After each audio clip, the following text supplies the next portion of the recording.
Welcome, everyone. This is your friend, the DN What If, here with another exciting fanfiction. Today, we're diving into the story of what if Deku's past was revealed to Aizawa after an accident. If you enjoy this video, don't forget to hit that like button and subscribe for more fanfiction content just like this. Now, let's get started with the fanfic. He hadn't meant to find out the way he did. Hell, he didn't think he would have found out at all if not for the circumstances. He wasn't really sure how it had happened. One moment he was fighting off some villains during a joint raid with a few other agencies when there was suddenly a huge explosion.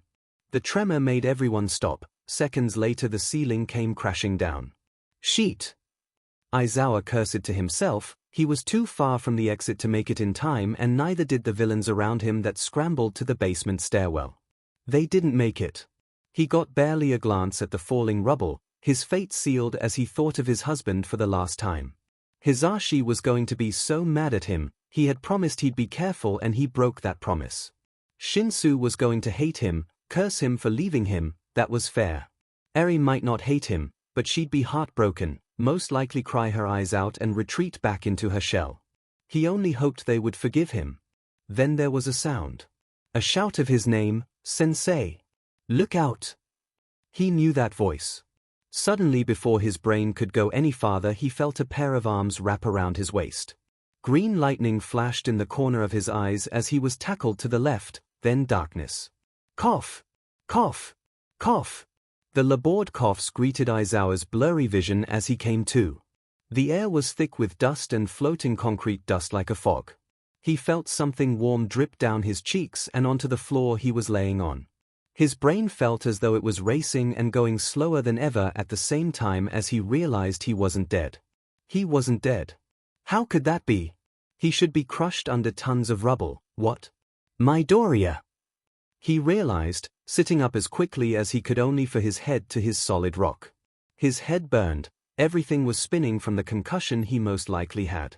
Even with a concussion, he knew the sound of the problem child that had wormed his way into his cold heart. And that child had just tackled him being crushed, but was nowhere to be seen. He realized the space he was in was small, only high enough for him to sit slightly up without bashing his head again. The rubble had been precariously settled to where he had not been crushed. That's when he realized the space was under the stairs. The stairs were pure stone and had a small storage space that had been empty. The only reason he knew that was because he had pulled two men from underneath that had meant to ambush him. But that wasn't super important at the moment. Much slower this time, he raised his head at the sound of pained whining. Midoriya! He called out, voice scratchy from the dust. It was silent for a moment before there was another pained whine. Sensei? Are you all right? It was Problem Child's voice. He wasn't sure if he should be happy or angry at hearing it. I'm as well as I can be. Where are you? Oh, over here. Be careful. One wrong move could make the building collapse. The boy's voice was weak, barely a whisper of pain, and it worried Aizawa. Even when Midoriya had broken his bones dozens of times, he'd never sounded this in pain. Following the labored breaths, he slowly turned on his stomach, moving slow and carefully, but everything was as dark as night. He reached for a small flashlight he always carried in his belt and clicked it on, flooding the small space with light. The first thing he saw was red. Lots of red. He had only assumed the smell of blood was from his bleeding nose, but this was so much worse. The blood puddle led to a familiar costume of green. The boy was laying on his back just a few feet from him. Aizawa's heart stopped. Midoriya's only movements were shallow breaths that were few and far between. He quickly scrambled over to the boy as fast as he could. "It's not as bad. Looks." The boy tried to say, but his slurred words left zero room for comfort. "Sheet kid." It was even worse. Both of Midoriya's legs were pinned by the rubble, blood seeping from under the jagged stones that pierced his legs. His costume was being stained red, but the rest of him looked relatively unharmed aside from some scratches and bruises. But the blood loss was concerning, as it made it hard to tell if the boy had a concussion or was just getting woozy. Midoriya's face was pale, but immediately became relieved when he saw his teacher's face come into view. Bleary green eyes filled with tears soon after and silently ran down his cheeks. "Why, you're all right, thank God." "That doesn't matter right now, kid. We need to get you out of here. No! Don't! Aizawa immediately freezes at the boy's desperate cries. If you try to move me, the ceiling might collapse. Just a single movement could damage the precarious internal structure and off-balance the supporting rubble, allowing it to collapse. Aizawa huffed, hating that the boy was right. His legs were pinned by a large slab that held up most of the rubble. Removing him would mean their death. Guess we're stuck here for a while.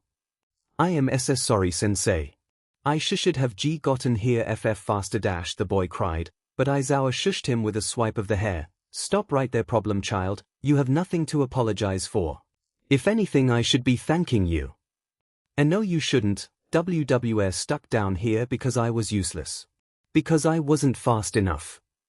Midoriya was bawling, guilty tears like waterfalls into his dark hair. Aizawa was shocked. He knew Midoriya didn't have the best confidence, but this was something else entirely. He could probably guess the boy was a bit more dramatic since he had lost a lot of blood and wasn't thinking as clearly as usual. I failed. Some successor I am. That caught Aizawa's attention. Successor? Successor of what? But Midoriya couldn't respond as he was too far gone in his hysterics, breathing short and shallow with his body shaking like a leaf. He was having a panic attack. Aizawa quickly picked up Midoriya's head and placed it on his lap. Midoriya? Midoriya? Can you hear me? Izuku? The boy's green eyes opened at that. Aizawa sighed in relief that his student wasn't too far gone. But his student's once bright eyes had turned dark and glazed, seemingly far away. Can I touch you? Midoriya managed to give him a small frantic nodding between his shuddering breaths. He gently ran his fingers through the green curls, letting them bounce back into place before repeating the motion. Izuku, I need you to take a deep breath. Can you do that for me? I can't. Yes, you can. There isn't anything I've told you to do that you can't do. Except maybe stay put during any kind of crisis. A little breathing will be easy. All right? Take a deep breath in. Aizawa exaggerated his own breathing for the boy to follow, which after a few more tries he got one as close as possible. Aizawa praised him as they continued until the boy's shuddering breath had calmed to just sniffles, but his tears continued. There you go, good job, kid. Good job. Feel any better? He asked quietly. Midoriya's eyes met him with an expression that said not really. Well, why don't we get your mind off of things? We are going to be together for a little while until the rescue teams can get here. Like what? Aizawa sighed in relief in his head when Midoriya spoke and gave a thinking-like hum. Why don't you answer my question from earlier? What are you the successor of? I'm not supposed to tell you. I shouldn't have said that. I'm going to be in trouble again. The older man raised an eyebrow at the greenette's panicked response. He just watched as Midoriya covered his face with his shaky hands. He was muttering quietly and the only thing he could make out was All Might said so. The boy froze, clamping his hands over his mouth as his tears started to pick up speed again, body shaking like a leaf. Hey now, don't panic, you're not in trouble. He assuredly ran another hand into his curls when the boy flinched away, his trembling nearly doubled after it dawned on his face what he had done. His ragged gasp started to pick up again as he tried to remove himself from Aizawa's lap. A stream of I'm sorry just spilled from his mouth faster than his own tears. Honestly, Aizawa found himself at a loss. He wasn't good with emotions. That was his husband's territory. Wait, his husband? That's it. I'm sorry, please don't expel me. I'm sorry, I won't say anything else. I'm sorry I was bad and useless and dash. Izuku? Izuku, please stay calm. You're not in trouble. Not with me and not with All Might. How about I make you a deal? A deal? Why dash? The poor boy stopped his squirming, looking back up at his teacher with hesitant eyes. Aizawa gave a small smile, one he didn't use unless it's with his own kids and the few he actually liked. I'll tell you one of my secrets if you want to tell me yours. That way it's fair and you can be assured I won't tell anyone. As long as you don't tell mine. Why? Why tell me? Why not just force me to tell you what it is? He let out a soft hiccup. All the others did. Others? Am I past teachers? If they found out I was hiding something even when I wasn't, they would dash. Aizawa felt the pit in his stomach grow heavy, the unsaid statement weighing heavier the more it came into view. He wasn't stupid, he's had several instances with the behavior Midoriya was implying, both in his own past and his son who had also suffered. He was disappointed he hadn't noticed sooner. The nervous tics, the refusal to look any teacher in the eyes, the reluctance to talk about really anything with any kind of adult, it was deafeningly clear. Yet it was now with Midoriya's slight blood loss, hazy state that his lips were becoming looser than usual. Aizawa berated himself that this is what it took for him to realize. They would yell at me, punish me, and send me to the principal. Even for things I didn't do. It made Aizawa's blood boil. I would never do that to you, Izuku. Do you think I would do that? Treat you so unfairly? And no, it's not that, it's just. I'm nothing but a problem, a useless kid that causes you nothing but problems and grief just by being around. It's my name after all, Deku the problem Sid child. That's all I seem to do. The man suddenly wants to kick himself. Izuku, do you think me calling you a problem child is an insult? And not if it's true. I bring nothing but trouble and problems. I'm just a useless Deku that you should have expelled on the first day. I don't deserve to be in the hero course. Midoriya had fallen back into hysterics, talking in between hiccups and tears about anything that entered his haze-filled mind. I don't deserve this power, I don't know why he chose me. There were so many other options that aren't as useless and difficult as me. Aizawa knows he should try to calm the boy down before he gets too riled up, but the more the boy blubbered, the more puzzle pieces came into the light. The puzzle of Midoriya Izuku had been on his mind since he met the boy on the first day, seeing his lack of control, ready to write it off as an overconfident student, but then looked him in the eye when he threw that ball. Ever since then he'd been trying to puzzle together who the boy was. At every turn he was surprised and even more lost. He knew All Might was involved, but it seemed more than Aizawa had originally thought. And the more he listened, the more pieces seemed to fall into his palm to place. Successor? Deserved power? Other options? All Might? But that didn't make any sense, not unless, but that was impossible. Right? Izuku, did All Might give you a quirk? He asked, and the boy fell silent, eyes wide in shock but completely silent. No crying, no hiccups, no whimpers, just staring into the darkness and silence. Izuku! If I say yes, will I BBX expelled? That was confirmation enough for the realization to slap Aizawa across the face. What All Might was so interested in the boy, why he came to UA in the first place, why they were both so similar. There were still details out of view, but a shadow of fear rose from the back of his head. Worry stirred the longer it mulled over the implications of what that could mean. He hoped it wasn't true and him just looking at the dark side of things. When did he give it to you? Another wave of silence. You're not going to be expelled or get in trouble. But I need to know, when did he give it to you? The day of the entrance exam. F-it. He cursed, running a hand over his face in annoyance. He looked back down at the boy whose head had been turned, arms wrapped around his head and neck, muscles tense and waiting. That body language was protecting vital areas, clearly deliberate and perfected for the least amount of damage. He was expecting Aizawa to strike him, to lay his hands on him, to hurt him, and seemed surprised when the hit never came. I'm not mad at you, kid. If anything, you should be mad at me. If I had known, I never would have treated you the way I did. I'm not fragile.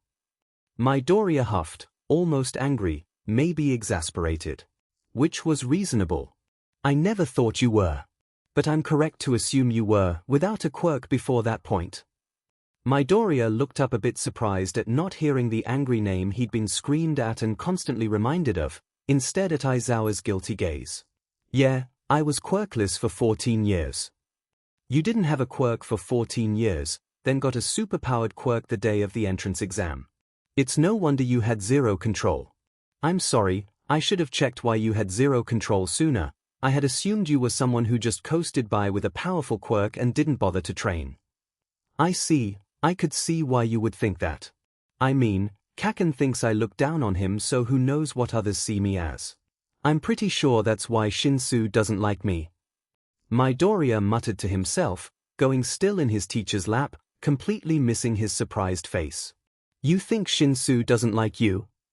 Well, I had tried to approach him after the festival to see if he wanted to be friends. I thought maybe I could help him prepare to get to the hero course somehow.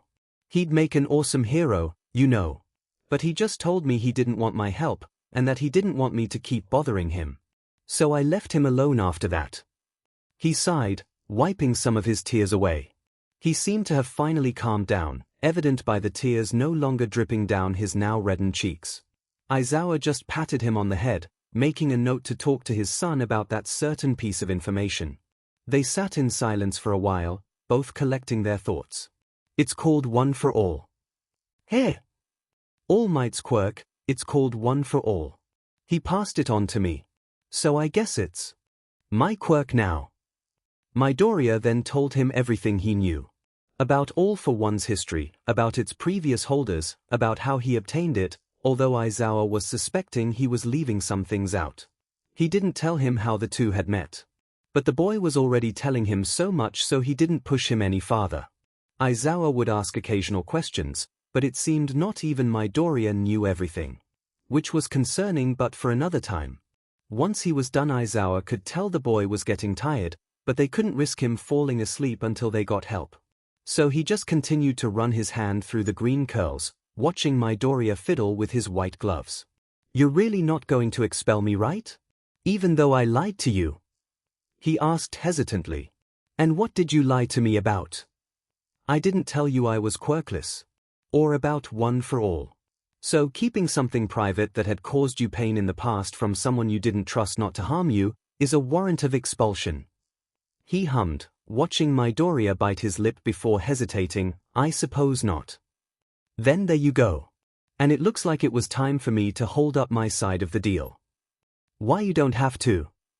The boy tried to assure him, but Aizawa just stared him down with blank eyes. It's only fair, you did just tell me a really big secret. Although I don't know if mine can compare.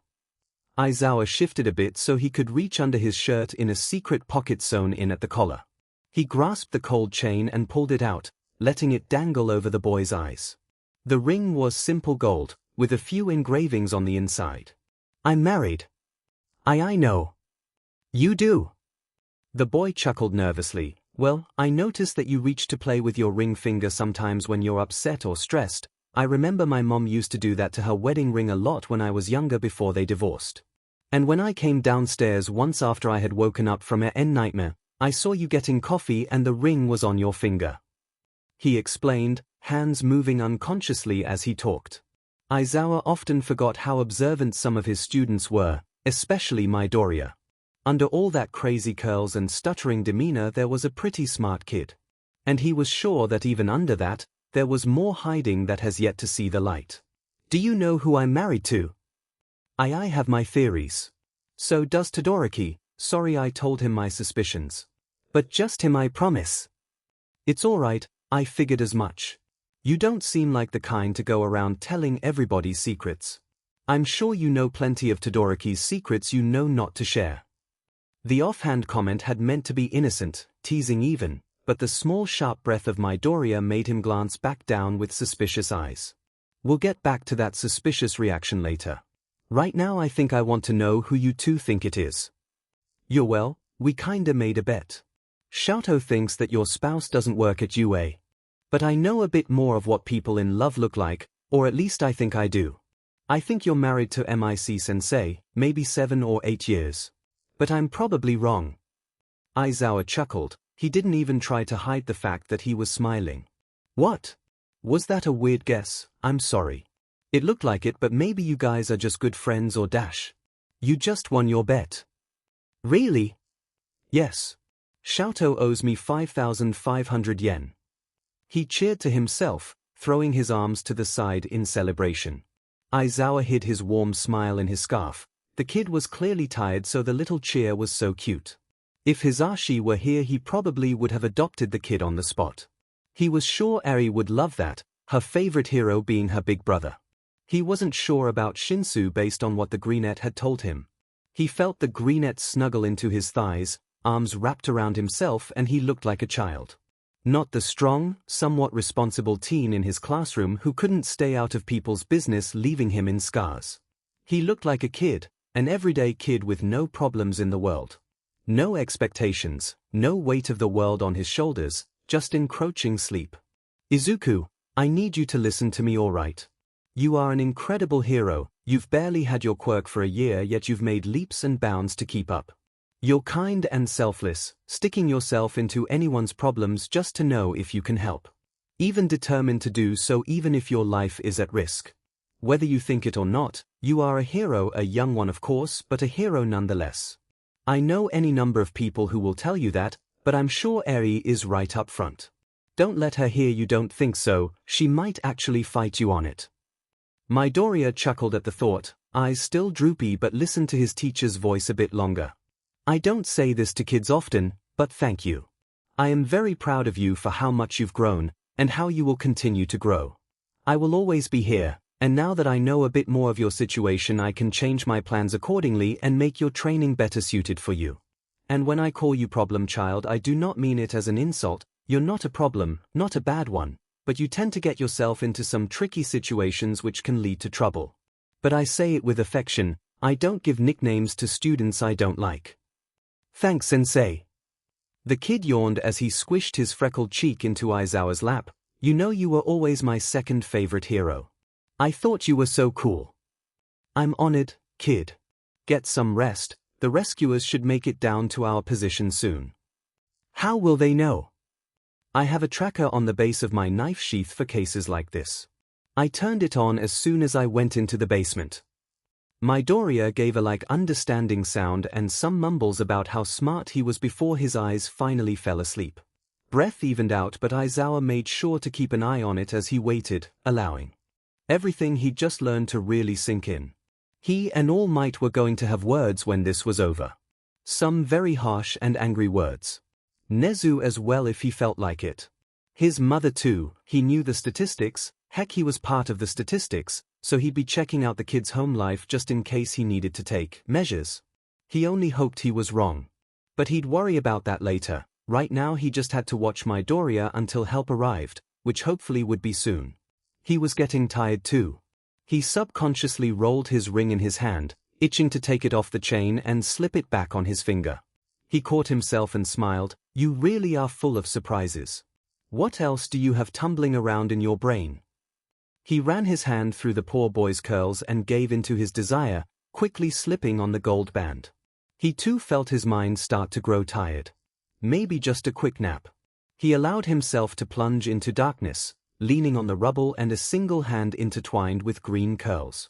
When he started to stir, he heard soft crying and a pressure on his arm and stomach, both warm and shaking. He forced his lead-heavy eyes to crack open, hissing at the fluorescent lights burning his retinas. What time is it? Show. Thank God. His husband, hair down and messy yet still the prettiest angel he knows, came into view.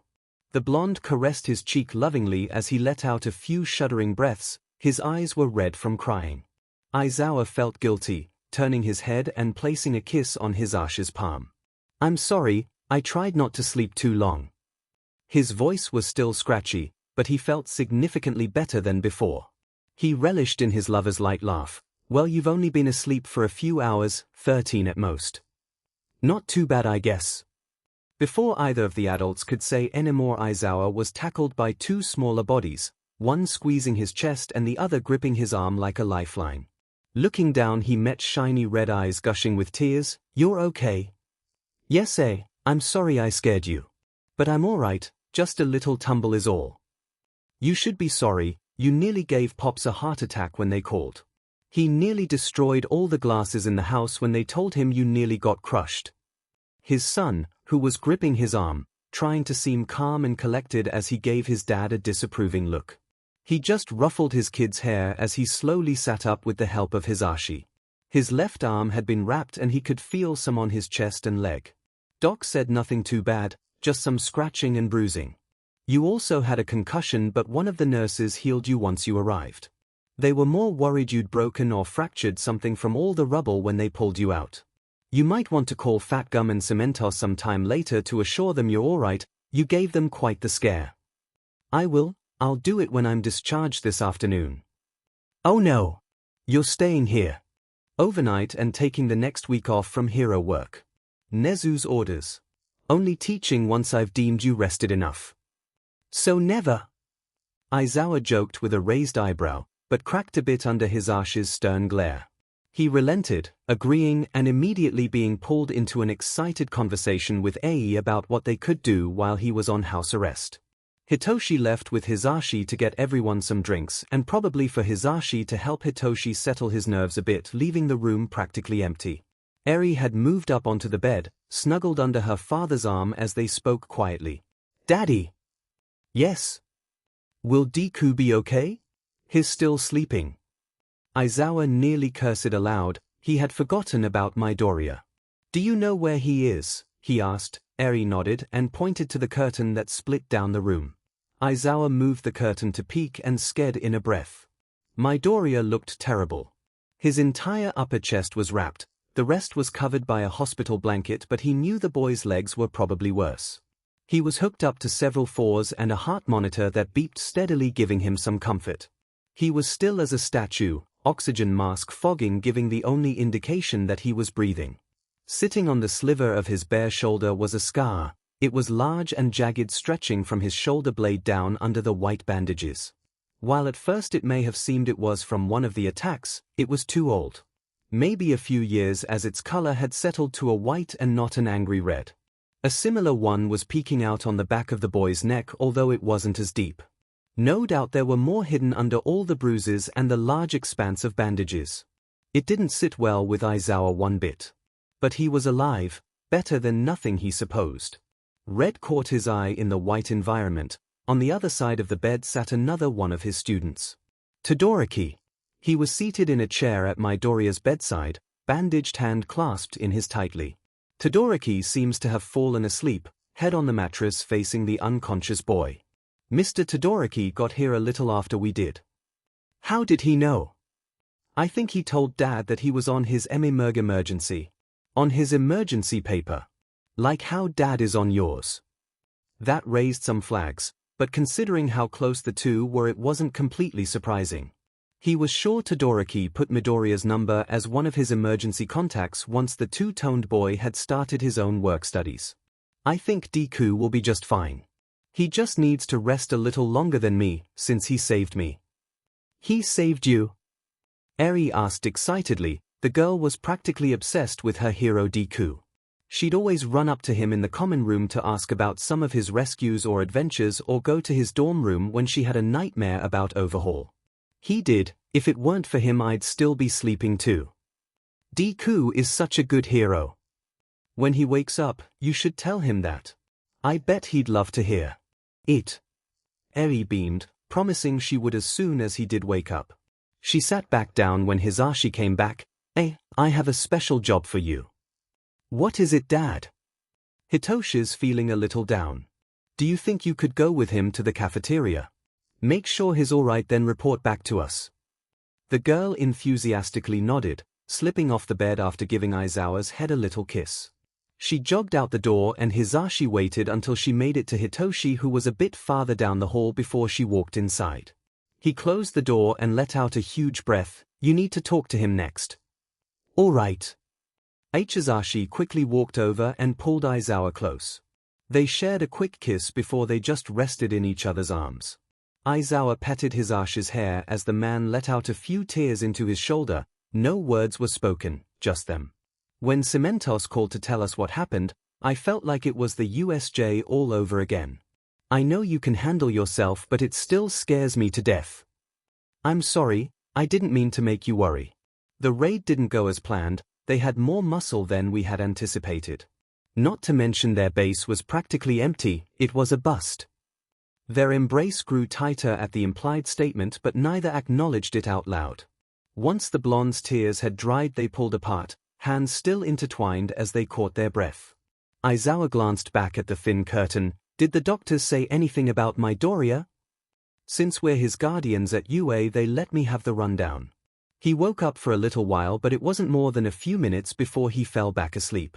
His legs took the most damage, but luckily nothing was broken. His new leg braces from Mai were strong enough to keep enough pressure from the rubble from breaking the bone.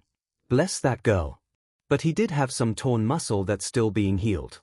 He lost a lot of blood from some gashes on the legs, probably from the rubble or maybe a villain. He was taken into surgery as soon as he got here. Just as a precaution as they worked on the muscles. The rest of it was somewhat minor, sprained wrist, cuts and bruises but no head injury. They say he'll make a full recovery and recovery girl said she'll drop by once he regains some energy. Aizawa let out a breath he was holding. He had no doubt the boy would be alright. He's too stubborn not to come back a week later and fight God knows what other villain decided to pop up. But it was good to know that he hadn't caused irreparable damage. His relief paused, however when he saw his husband's face, he looked worried. What's wrong? You both have been here for over half a day, yet no one has heard anything from his mother. Even Toshinori tried but she hasn't picked up. Maybe she's working. I sent one of my interns to the clinic she worked at but nobody has seen her today. I guess she had a vacation week but when they went to the apartment she wasn't there either. Honestly, I have a bad feeling. About this. The alarm bells were going off louder than Bakugu's explosions. Call Tsukochi, ask him to get on it. If anybody can find her it's him, and I need someone we can trust. We had some interesting conversations while underground, and I'm concerned. Tell me about it later, you need to rest. I'll wake you up if anything happens with the little listener. Aizawa didn't really realize how tired he was. The healing was affecting him more than he had anticipated. He let himself be laid down but both men stopped when the curtain moved. Todoroki peeked around the curtain and met his teacher's eye. Sensei, I'm glad you're awake. How are you feeling? Tired and sore but nothing I haven't done before. How are you? I'm fine, Sensei. Midoriya was asking about you when he woke up. I assured him you were okay. You are really okay, right? The boy pressed, blank stare not having as much of an impact with his messed up hair. His eyes were also rimmed red, evidence of tears. He most likely cried at Midoriya's side. I'm really alright, I'll be discharged tomorrow morning. I'm only staying because I'm being forced. Have you been home since you arrived? No, I don't really want to leave. I'm just nervous I suppose. That's understandable, but do try to rest where you're comfortable. I don't think Midoriya would like to know you were worrying over him and neglecting your health. Todoroki flushed but gave a small nod and went to walk back behind the curtain but eyes were called out to him. Yes, Sensei? You owe him 5,500 yen by the way. Todoroki looked shocked for a moment before he gave a small laugh. Yeah, I do. There goes my theory down the drain. Who did you think I was married to? There was a somewhat awkward silence, Hisashi in the middle trying to understand and not laugh at the same time. Todoroki gulped before speaking. You come off as a person who would refuse to work in the same place as your spouse but not the kind to marry a random civilian. So I thought you were married to Mrs. Joke. I mean she gave you plenty of advances during the licensing exams. Hisashi exploded at that, his laughter filling the room and silence. Aizawa just looked Todoroki dead in the eyes and mouth. Why? Todoroki just shrugged before disappearing. He was never going to live this down. When he woke up the second time his family had gone, he had told Hisashi to take the kids home so they could sleep before coming back to visit. He recognized soft crying immediately sitting up and pulling off his covers. What dash a hand cut him off. The hand belonged to Tsukochi who looked somber. He glanced towards the curtain where the crying was from, seeing Midoriya awake crying into Todoroki's arms while All Might and a few other police officers stood nearby. All Might was petting the boy's back as he sobbed into his classmate's chest. It broke his heart at Midoriya's warbled and distraught sobs. He turned back to the Tsukochi who had removed his hat. Good to see you're doing. All right. What's going on? We have news on Inko Midoriya. She's missing. Missing? The detective sighed and sat on the foot of the bed, the rim of his hat being twisted with his nervous fingers. We got a call from Todoroki, saying the Midoriya apartment had been trashed. He had gone to see if Mrs. Midoriya was home and got some things he thought Midoriya might want when he woke up. But when he got inside he said the place had been practically torn apart, so he called us. There was no blood or a body and it didn't show any signs of a struggle.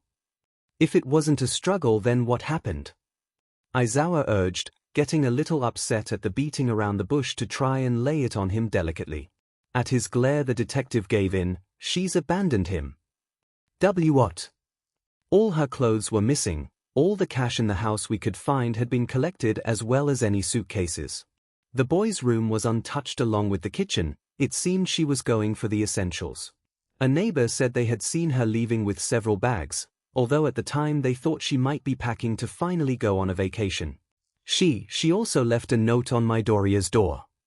Let me see it. Now erase a dash. Now. He practically ripped the paper out of the man's hand and brought it up to his face to read. Izuku. I'm sorry baby, but I can't do this anymore. My heart can't take it, worrying about when you were going to get killed and I was going to be given the call. You're too delicate for hero work, but I let you go so you could see for yourself and give up your silly dream. But you didn't. You developed a quirk out of nowhere that destroys your body and you insist on continuing. When I wanted to take you out of the course you argued with me, who was just thinking of your safety and well-being, into staying. I couldn't really say no when the number one hero was crouching before me. I was willing after that, hoping that those dorms would keep you out of trouble, but when you go out gallivanting, risking your life for a single child who the pros could have saved on their own. But did you ever consider my feelings?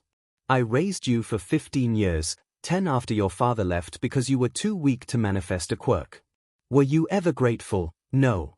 Were you grateful that I had to work twice as hard to support you yet you did nothing in return, just asked for more merch and my love? I was suffering, but I kept a smile on because I am a good mother. But I can't do it a day longer. I can't take your selfishness anymore. So I'm leaving for myself. I left enough money for food for the next few months and the apartment is paid off until the end of the year. I don't know when you'll see this, but this is goodbye. Good luck, mother. Aizawa hasn't wanted to commit murder this hard since they found out about Overhaul, but this was different. Eri's grandfather didn't just leave Eri to Overhaul to be experimented on, hell the old man didn't even know about it until after he had woken up in the hospital. Midoriya's mother has just abandoned him because she was overwhelmed. He nearly ripped the letter apart. Has he seen this? Yes, we needed him to confirm if this was his mother's handwriting and not just a throw-off of an actual robbery. It's hers. Do you have people looking for her yet? The detective nodded. We've got squad cars and even some heroes out looking for her. You got heroes to help? They don't usually do this kind of work. Well, more like Fat Gum overheard while he was at the police station and called in some help. Most of the heroes from the Shai Hasaikai raid are out looking for her. Even Rocklock agreed to help. Aizawa growled, he'd help too, if he wasn't confined to bed. If they didn't find her soon he just might. The more Midoriya's heart-wrenching sobs went on the harder it got to just sit still. The rest of the police officers had left the boys and All Might alone and made their way out into the hall, telling Tsukochi they were heading back to the cars to get back to the station. Midoriya was still buried in Todoroki's chest, who had moved onto the bed to hug the boy closer. They were rocking back and forth while the stoic boy ran his hands through Midoriya's hair. All Might had taken off his giant jack and draped it over both boys and was getting Midoriya some water from a nearby pitcher. Todoroki was whispering in his ear, slow and elaborate, when he suddenly made eye contact with Aizawa.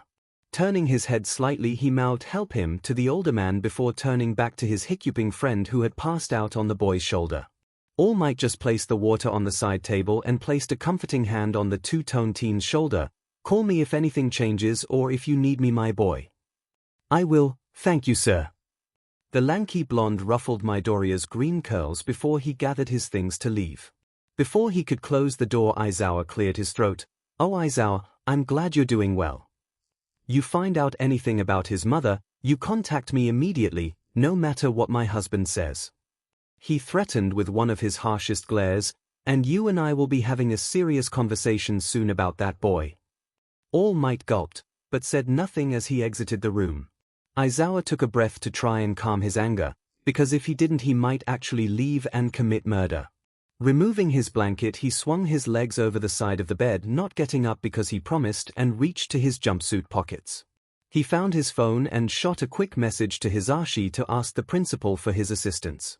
He knew that Nezu would do the job plenty well, and would have the amount of restraint not to murder her on sight. Taking a deep breath, he ran a frustrated hand through his hair. This kept unraveling more and more by the hour. Sensei? Are you alright? Do you want me to call a nurse? Todoroki asked when he heard his teacher move. The two-toned boy still held Midoriya in his arms. He was holding onto Todoroki's sweater with a death grip even while he was out cold. No thank you, Todoroki. I'm more mentally upset than physically. I know what you mean. Todoroki growled, sitting his chin in Midoriya's green curls. It has to have been a few hours, maybe even a day since she left. How do you know? I noticed when I got to his apartment that the heater was off, but the apartment was still pretty warm. In an apartment, small heaters usually last longer since the airflow is less. Last time I visited the house was rather warm, said they liked it better that way. It's the complete opposite of my house. The apartment, while not cold, still had lingering heat. That's how I knew something was wrong. She can't have gotten too far, and I doubt she left the country. We'll keep looking for her, and you should go back home before curfew. Aizawa gave Todoroki his best hardened gaze, leaving no room for argument. The boy just sighed and nodded. Todoroki carefully removed Midoriya's death grip and cradled the back of his head as he laid him back down onto the pillows. He pulled the thin hospital blanket up to his chin, paused for a moment before he took off his Letterman-style jacket, which had one white sleeve and one red sleeve respectively, and draped over the boy. Aizawa watched in curious silence as Todoroki swept Midoriya's green curls from his forehead to place a soft kiss on his brow. Todoroki left the room after whispering to the sleeping boy and bidding his teacher goodbye, hesitating a bit before he fully closed the door. Once his footsteps had disappeared into the cacophony of the hospital chatter, Aizawa let out a giant groan of frustration. Everything seemed to keep getting worse, and he had a feeling there was still more that laid beneath the surface. He texted his husband to see if he could make some warm soup or bowl of noodles for him and the kid. Heaven knows that boy is starving and he didn't want to eat hospital food. He tossed his phone aside after that and just stared at the kid's tear-stained face that had been squished into the pillows.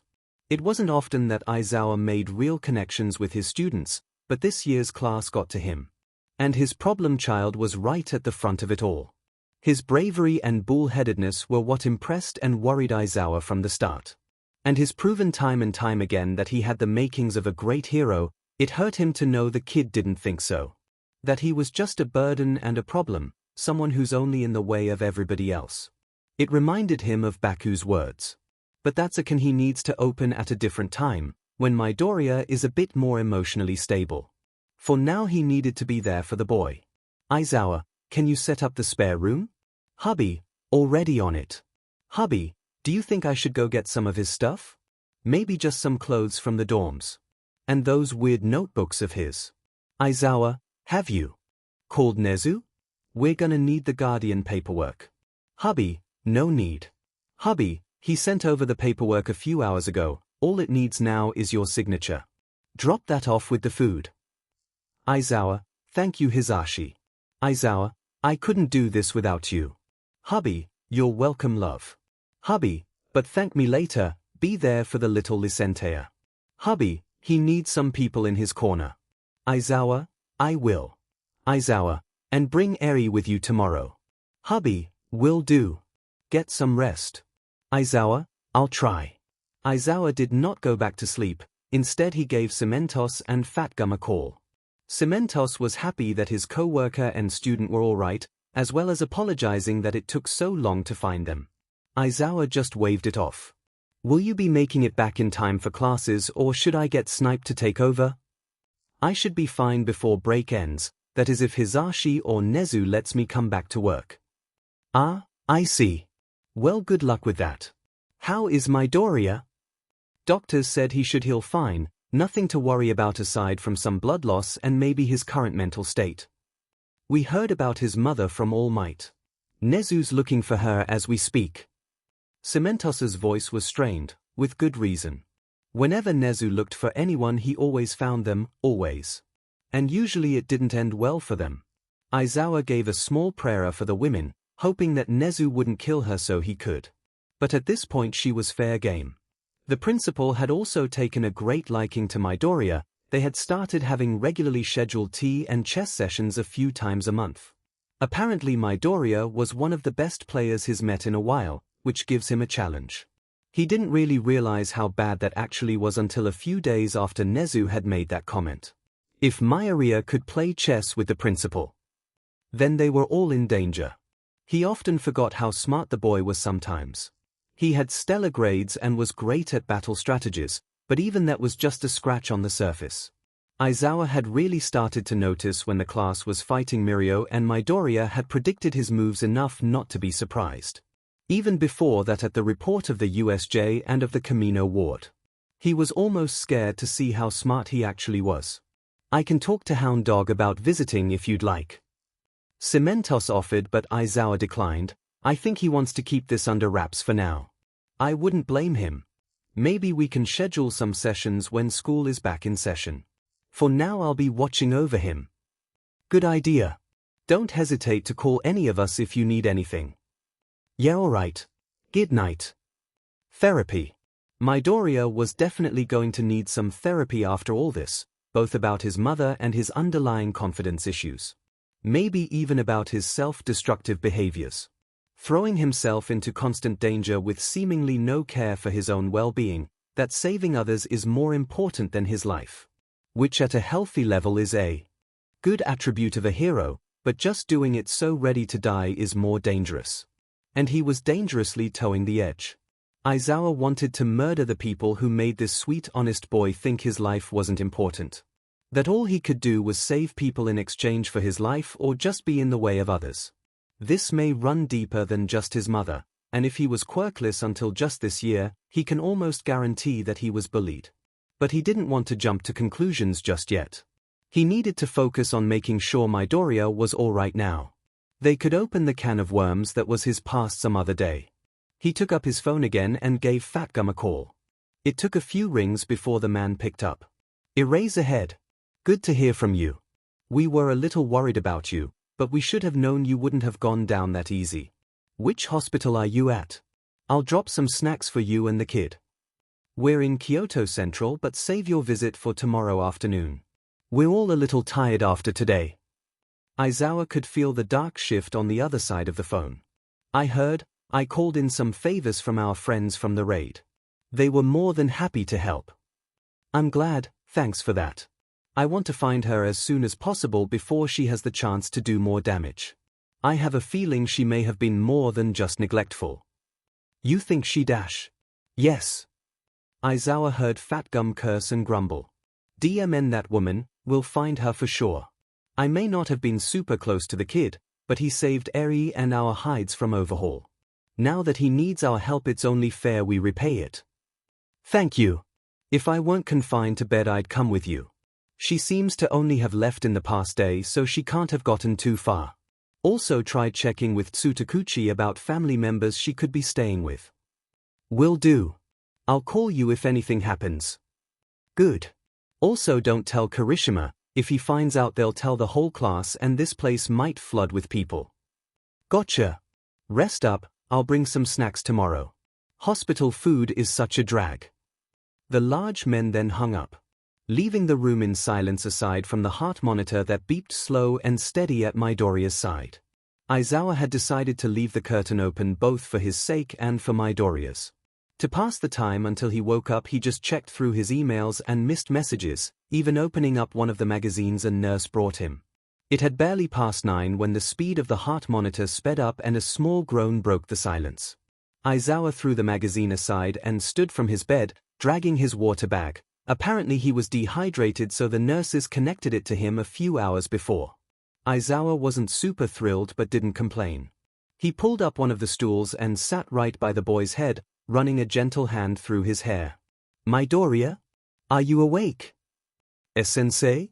What are you doing here? Well, we're still in the hospital, kid. How are you feeling? Like shit. Aizawa snorted. Midoriya didn't curse often, but when he did it was pretty funny. That's not super helpful. Is there something I can get for you? The boy was silent for a moment before his scratchy voice squeaked out water. Aizawa handed him the nearby glass, helping him sit up enough to drink comfortably. It ended up with Midoriya leaning on Aizawa's shoulder as he downed the water like a dying man. He'd barely finished the first glass when Aizawa poured him another, which he drank a bit slower. Feeling better? A little bit. But not really. Do you want to talk about it? Midoriya looked conflicted, wringing the sleeve of Todoroki's jacket nervously. Do you think I'm a selfish person, sensei? That was not what Aizawa had expected, but he really wanted to punch Inko in the face. He continued to pet the boy's hair as he spoke. Kid, you are one of the most selfless people I know. Selfish is never a word I would use to describe you. I don't think I've ever heard you ask for anything aside from advice. But why did she say dash? Because she wanted an excuse to leave, something to justify herself leaving you. Why she did it I can't tell you, but I know it was a huge mistake on her part. You are one of the bravest people I know, and your kindness seems to know no bounds. I've known you for about half a year, but she knew you your entire life. If she couldn't see that, then she was blind. He held the boy as a new wave of tears ripped itself from the boy's throat, and he just continued to hold him as he cried as long as he needed. The kid cried himself dry and downed another cup of water. I'm not really surprised. What? That she left? Yeah, we haven't really talked since the dorms happened, and even before then she wasn't around much. Working and such. Kid, I know you're under a lot of stress, but I have to ask. Did your mom ever hurt you? And no. She never went that far. Just that I wouldn't see her for a few days at a time sometimes. I had to learn to cook and do the housework, which I didn't mind. She had to work twice as much since Dad left. The boy sniffed, handing the plastic cup back to Aizawa. The kid wrapped the large jacket around himself tighter, wiping his tears on the sleeves that hung over his hands. You shouldn't have had to do that, you're still just a kid. A parent's job is to be there for their children, and Inko didn't do that for you. We're looking for her now. Do you have any idea where she could be? Well, I doubt she would go to Aunt Mitsuki. Maybe she went to my grandparents. But they haven't really seen each other since I was little. Why is that? It was my fault. They stopped calling after my quirk never came in. Said they were embarrassed for having a quirkless grandchild. I heard them tell my mom to get rid of me once. I was eavesdropping, but I couldn't help it. Guess she took their advice. Midoriya sniffled, trying to stop himself from crying again. Aizawa just shushed him like a small child, telling him how wrong they were. The two ended up sitting together for the next few hours. The talk had shifted to some of Aizawa's old students. Funny stories and exasperated tales of their antics throughout his years of teaching. You know, Sensei Dash. Call me Aizawa or shout a kid. Ill right, Aizawa. You know you act and talk a lot like a parent. I guess taking care of Eri has that effect on you now. Very true, although I'm pretty sure my son started my Dezawa behavior. At least that's what Hisashi calls it. I didn't know you had a son, sir. What is he like? Midoriya asked excitedly. Aizawa gave a fond chuckle. Well, he's about your age, maybe a bit older, but he acts exactly like me. At least according to Hisashi, I've had too much influence on him.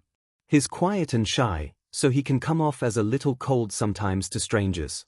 Your pasts are actually quite similar.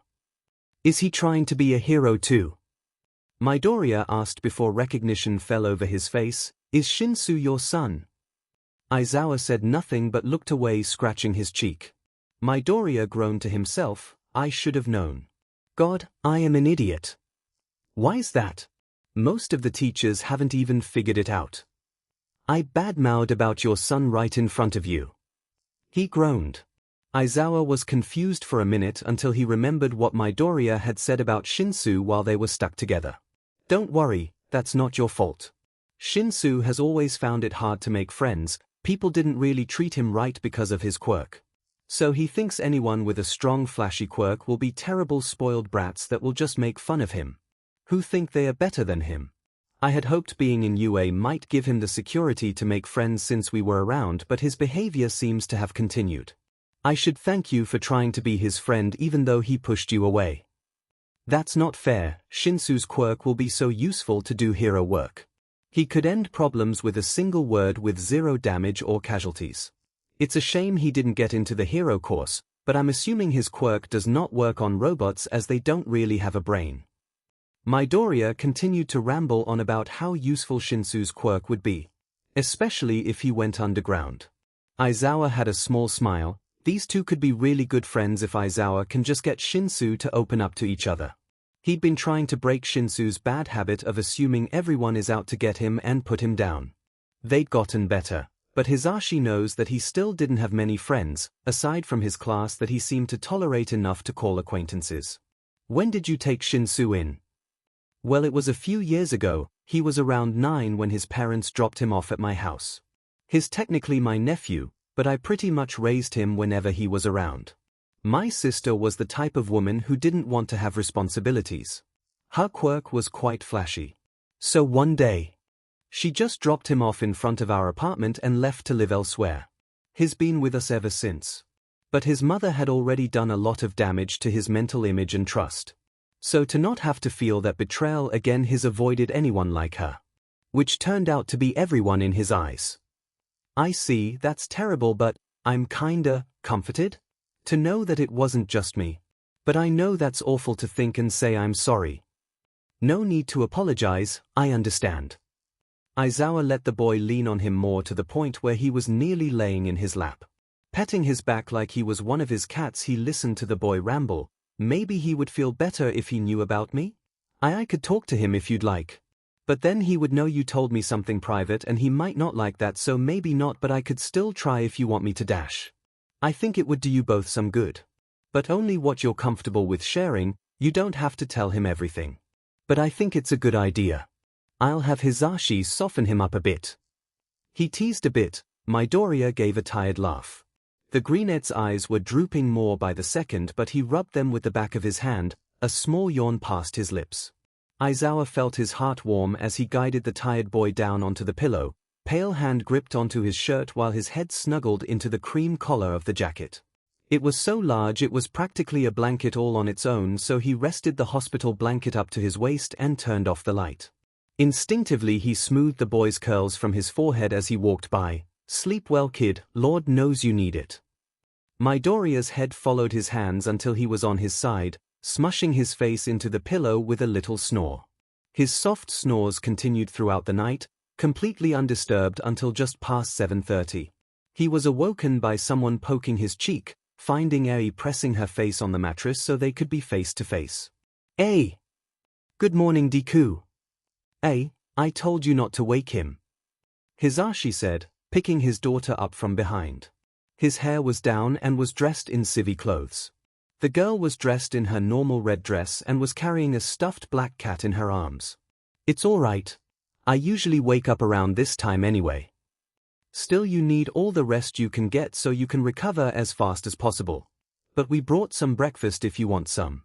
Hospital food is such a drag, so we brought pancakes from our favorite shop. I wouldn't want to take any of your food.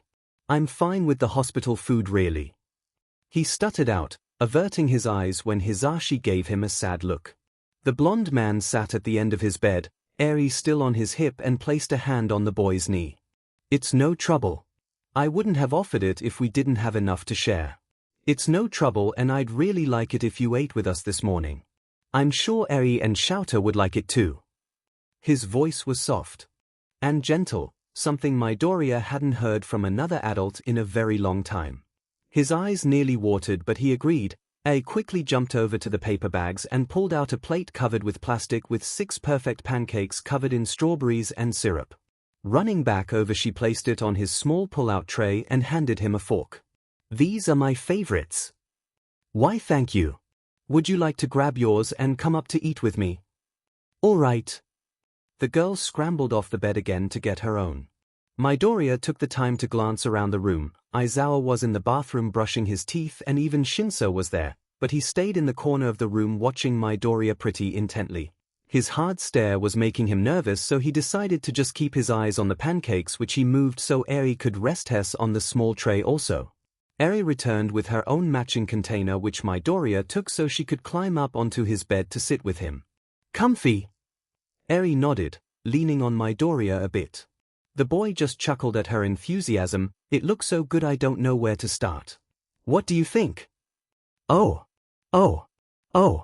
You have to pour the syrup on top. That's how Dad taught me to do it. Good idea, let's dig in then. Itadakimasu. they said in unison before dumping the syrup over the strawberries and pancakes. Shinsu wasn't sure how to feel about Midoriya. At first he thought him nothing but a 1A brat with a flashy quirk just like the rest of them, so he felt content on beating him in the sports festival. And he wasn't stupid, his dads talked about their students all the time so he knew how unskilled he was, although he was surprised when the Greenette wasn't expelled. Then the sports festival happened. He had the win in his grasp, mere steps away from moving on when he stopped. He stopped.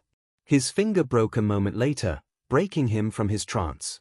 The look in his eyes when they made eye contact from across that field was, well, the best way he could describe it at the time was, well, terrifying. He'd seen determined people before, but this was completely different. Next thing he knew was that he got thrown out of the ring like a ragdoll. He heard his classmates whispering how they weren't surprised and other doubtful words when he returned to the stands, but some of them congratulated him. Then a few days after the festival, the same boy had shown up at lunch asking if he could sit with him. Shinsu had flat out refused. He didn't want some flashy wannabe trying to be his friend just to make fun of him. Midoriya had plenty of friends like him that he could sit with, and he told him as much. He was surprised a bit by the sadness that flashed over the boy's face, but it was quickly covered by a smile as he bid him farewell.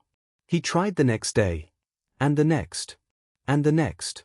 He'd try for a whole week before Shinsu snapped at him. Look. I don't like you and I don't want to be your friend. So stop following me around like some determined puppy looking for a good time. So leave me the hell alone and run back to your famous class or whatever. Don't talk to me again and just leave me alone. He didn't look back as he got up from his table and threw out his lunch before stalking off to the roof to blow off some steam. He never realized he completely missed the look on Midoriya's face. That look of guilt. He managed to forget about Midoriya for a good while until the Greenette started popping up again. He never approached Shinsu though, instead kept his head down and didn't speak a word to him. The tired teen couldn't help but notice how familiar that behavior was, to make themselves as small and unnoticeable as possible. But in his spite for the boy, he just looked the other way. His animosity towards the hero in training had lessened after Eri had arrived. She would constantly talk about her heroes Deku and Lemillion, and he listened. He listened to how he saved her and defeated one of the biggest bad guys in Japan, all for her safety. So he watched. He watched Midoriya after that when he was around. His scars had grabbed his attention when he saw Eri and him playing outside in the courtyard. He'd worn a short sleeve, leaving his whole arm on display. Then his pop said something that got Shinsu thinking, that boy is certainly a handful. But I think your dad sees something in him. I know I sure do. If he can help that little girl smile so freely after all she's gone through, then I think he will be a great hero one day. It had entirely been an offhand comment while his pops was making lunch, but it stuck. He noticed how gentle Midoriya was, even if he knew how strong the Greenette was, strong enough to break through giant ice spikes with a flick of a finger. His view started to shift after that. And only did he realize how rude he had been when Midoriya had actually tried to be his friend. Not many people tried to do that anymore, and he had just pushed him away. Was cruel to him. And he didn't know how to fix it. Then they got the call. It was late and their pops had the night off, so the trio had decided to sit down for a movie night. They were halfway through their second movie when the phone rang. Pops excused himself, assuming it was just something about work. He was only gone a few moments before he came back, rushing back in, telling them to grab their coats and shoes. The two kids clutched to each other the whole way to the hospital, practically running into the hospital emergency room. Pop sat them down as he went to go talk to the lady at the counter to find out what room he was in. Second floor, room 213, and he was free for visitors, but they had to be quiet since there was another patient inside. Using the elevator felt like an eternity, but they eventually found their dad's room. He was asleep, no surprise, but the doctor was inside on the other side of the curtain that was still open. Eri and Hisashi had gasped at the sight of the boy, wrapped in bandages and an oxygen mask over his mouth. Eri promptly burst into tears at his father's side once the doctor and Pops went to talk outside about his condition. Thankfully he'd be fine. It's mostly just to watch his injuries and get him some much-needed sleep, so he wasn't in any danger, which brought them all relief. And Midoriya? His Pops had asked the doctor before he left. Well, he was in much worse condition. Aside from some blunt trauma to the head that was pretty minor and some internal bleeding from some ripped muscles, everything else was easily fixable. We have a healer come in to fix the remaining muscles in the morning after he's had some food. We managed to get a bit when Midoriya woke up on the way to the hospital that he had managed to push your husband out of the way of most of the rubble. Midoriya should stay for about Shinsu hadn't heard much else after that as his eyes traveled back to the hooked up to several machines. He felt even more like a JRK. He had been cruel to the boy that had saved 2 of his family members from death. So now he sat staring at his little sister and Midoriya talking over pancakes. Hisashi had gone to help Aizawa back to bed even though he didn't need to. So he went to get his own food. He reached into his bag. "Hey Midoriya." The boy jumped at his voice with a little squeak, hesitantly facing the teen. He jumped again when Shinsu shoved a pair of purple cat ear headphones and an old iPod. "So you don't get too bored while you're here. I downloaded some of my favorites for you." "Oh. Thank you. You didn't have to do this." Midoriya carefully took the headphones and placed them on the side table with so much gentleness as if coming down too hard would scratch them. "Do you want to join us?" "Sure. Scoot over toots." Shinsu playfully shoved his sister from her place and plopped down on the already crowded bed, his own blackberry and chocolate pancakes in hand. He was quickly pulled into the conversation about their cats, telling him a funny story about Melon eating Shinsu's fish the other night. Midoriya just laughed along and ate the pancakes in between his responses. The 2 men watched as the 3 kids ate happily as they leaned on the bathroom doorway. "Looks like you won't need to soften up after all. He did it all on his own." Hisashi chuckled, leaning his head on Shouter's shoulder lovingly. It was moments like this that they cherished each other and everyone around them. They turned when the door clicked open and Todoroki peeked in, looking surprised at the whole crowd in the room. "Good morning, senseis. I didn't realize you'd all be here this morning." "What's up, Todoroki? Come on in. We're having breakfast." Hisashi shuffled the boy in and offered him some food, and the teen joined the kid's bed on Midoriya's other side. The 2 teens bumped shoulders before returning to their conversation. Everything was pretty content. It was nice in contrast to the rough day Midoriya had had the day before. Shouter was happy he could relax, something he seems to be having trouble doing with other people around. But with his past he's not really surprised. "I'm telling you, Kamu Woods and Mount Lady are dating." "No way, Kamu hates Mount Lady," Shinsu argued, but Todoroki just shoved a picture into his face of the 2. "Oh yeah, then why were they having lunch together in a secluded spot just outside the city? They could just be having lunch and not want to be disturbed by fans." "No, they've been dating since a little after Mount Lady's premiere earlier this year where they met. They've worked on several other cases together so they have plenty of time to get to know one another." Midoriya was chuckling to himself as it dawned on Shinsu's face. "Oh my god, you're right. I never would have thought about that. You're pretty good at this, Todoroki. What else have you got?" Todoroki thought for a moment before glancing at Midoriya, who shut up immediately. "Well, I have one that's dash." "No, Shouto, don't. We've talked about this. That Midoriya is dash. Please don't say it. I've already told you it's not real. All Might's secret love child." Midoriya groaned and buried his face in the 2-toned boy's shoulder. It took a few seconds before the entire room exploded in laughter. All but Eri, who was worried why Midoriya had turned so red. Shinsu nearly fell on the floor to die of laughter. "I see it. I see it." "What? No. He's not my dad," Midoriya cried. Todoroki just gave him a shrug with a small, "That's what a love child would say," before he got pushed off the bed by Midoriya, who brought Eri into his lap. "Eri is my new best friend. You both are dead to me." The room continued to laugh as Eri cheered to herself. Shouto just gave a playful huff from the floor. Aizawa heard his phone ring, so he closed the curtain so the kids could keep enjoying themselves. "Detective, have you got her?" "Yes." Midoriya was right that she was staying with her parents out in the countryside of Miyagi. "I'll be bringing her in and questioning her myself. If you're discharged by then you can come down. We'll need to discuss where Midoriya will go since his mother seems to have given up custody." Aizawa bid the detective goodbye as he sighed. He'd nearly forgotten about that part. If Inko goes to jail, Midoriya has no other relatives to take him. He'd be thrown into the system by tomorrow and potentially taken out of UA. Shouter, what's wrong? We need to figure out what to do with Midoriya so he doesn't get thrown into the system. Maybe we could make him a ward of UA, or maybe All Might could take him in since he likes him so much. But I don't know if he'd be the best parent. We could take him. Hisashi suggested, reading his husband's mind. Aizawa looked over at him with pleading eyes.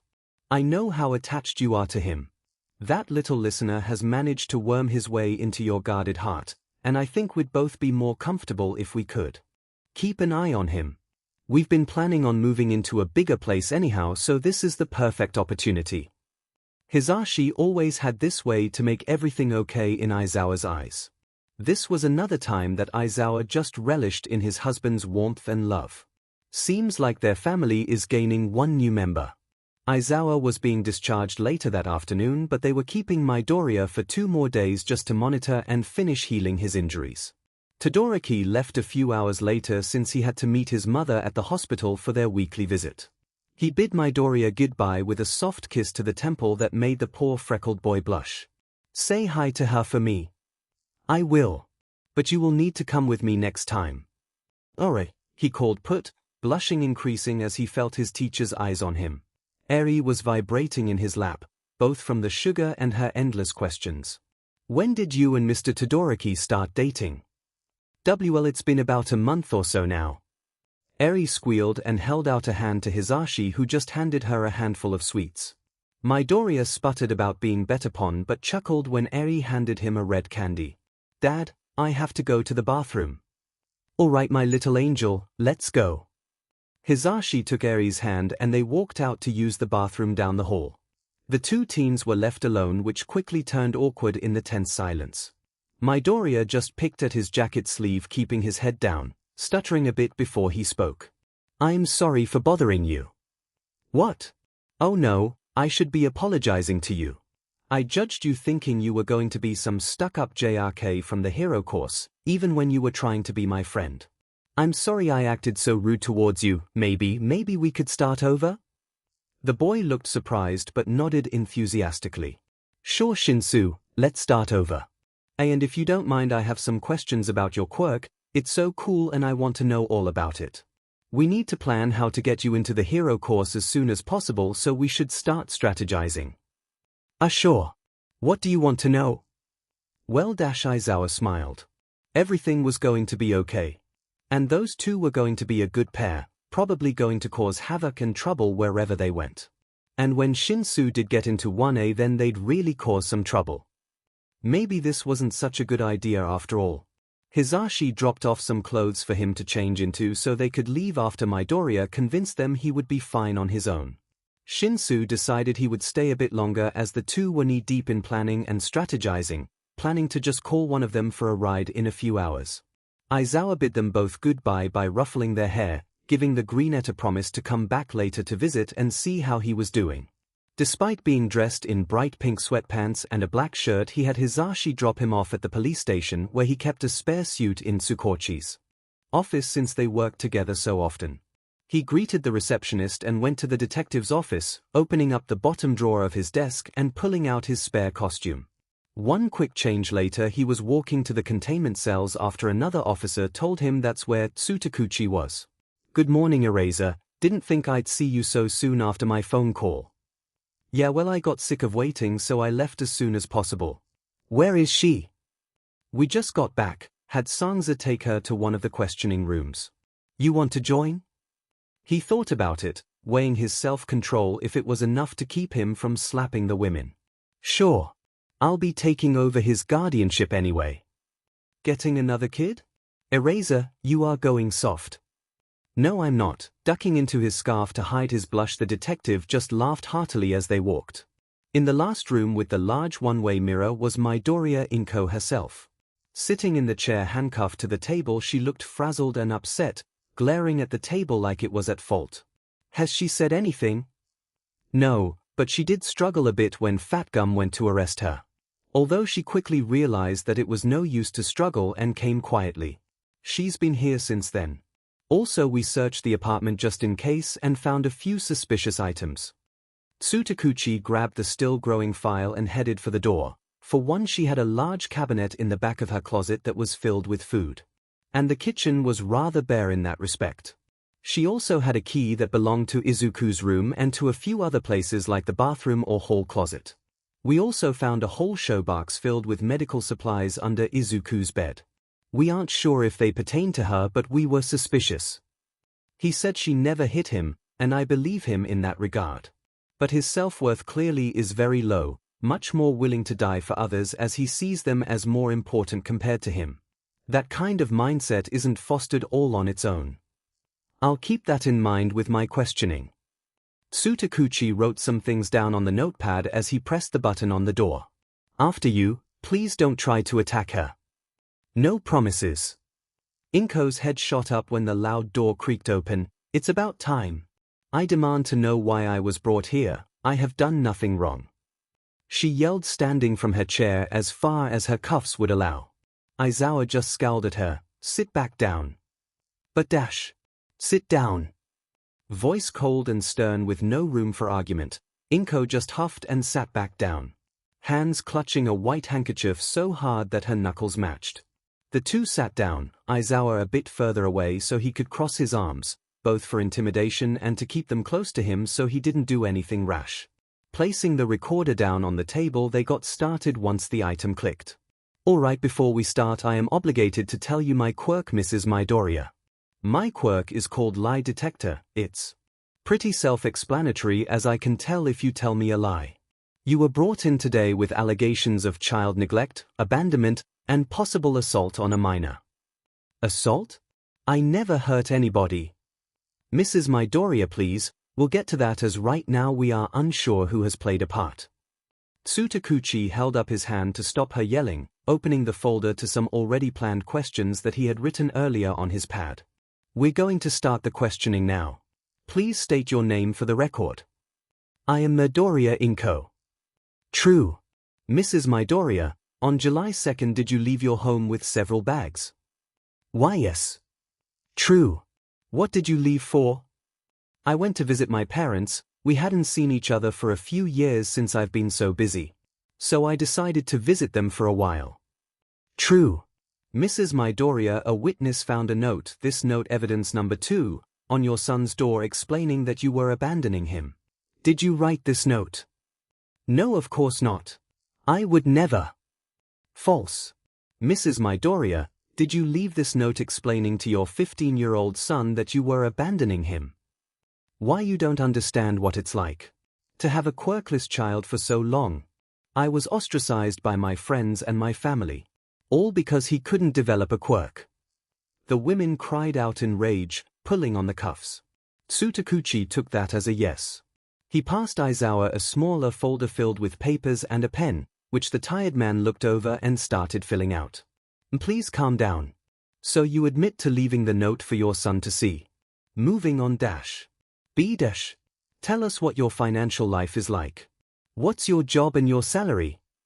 I'm a seamstress and I work the secretary at a nearby clinic. True. So you'd say your salary is pretty stable?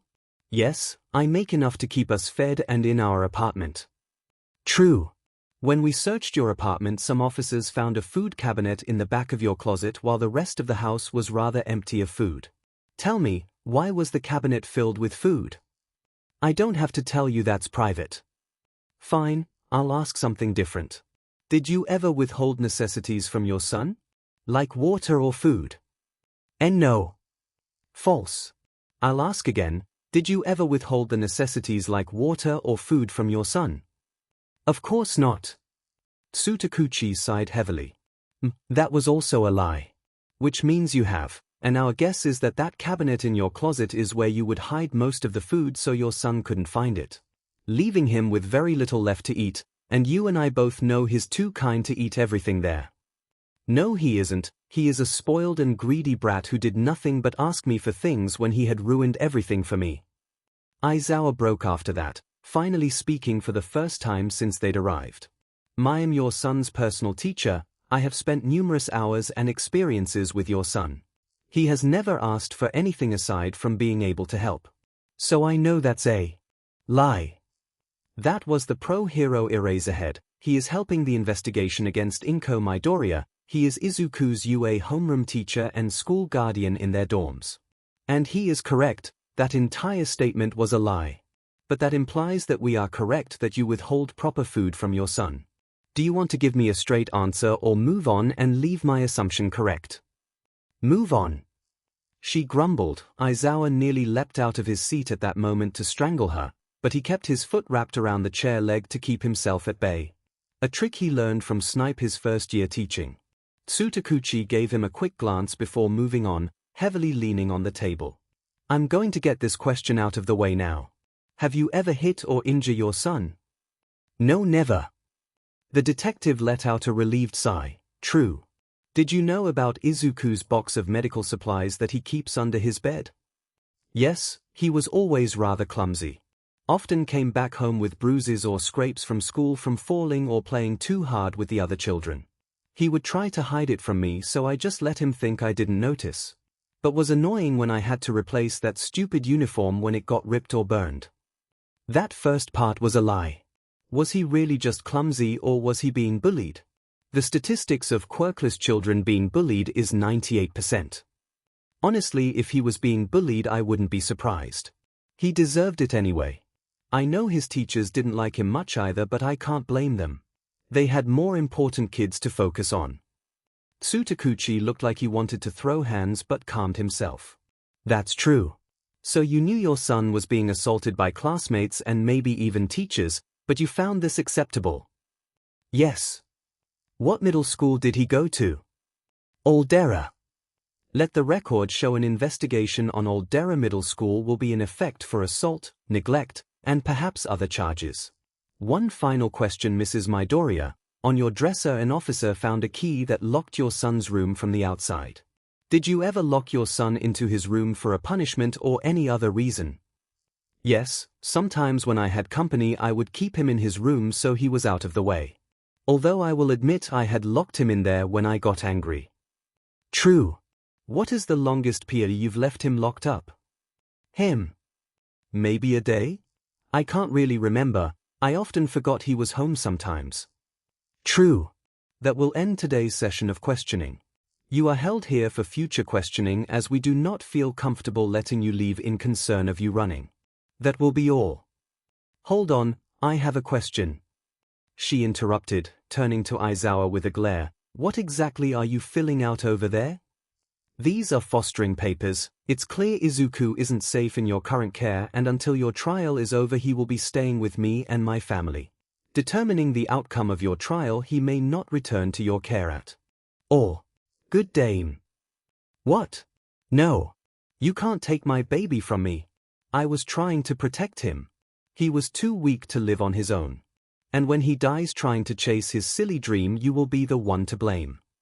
She screamed like a banshee as Aizawa got up and left the room, seething in anger but slight pride at staying calm. He'd finished the papers as soon as possible and returned them to Tsutakuchi, who was nursing a cup of some very strong coffee as Inko was dragged back to the holding cells kicking and screaming.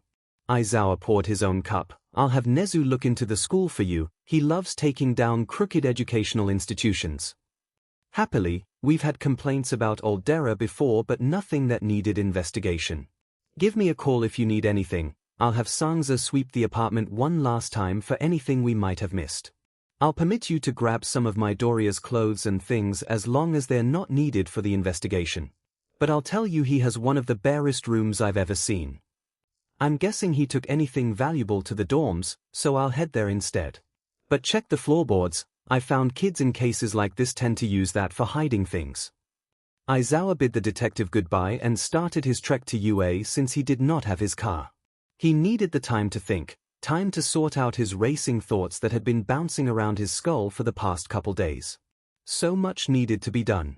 For one, he needs to get Izuku some help. He planned on talking to Hound Dog while he was at the school. It was clear that Izuku needed to talk through some of his self-esteem issues and other mental problems he probably has after a whole life of unhealthy home life and most likely abusive school life. He knew that trying to undo 15 years of thinking, especially something that's been drilled into his head over and over again, was going to take a long time. He should know, it took him a long time to get over being called a villain his whole life. But he had loving parents and a few friends. Izuku barely had any of that. So therapy with a hound dog, check.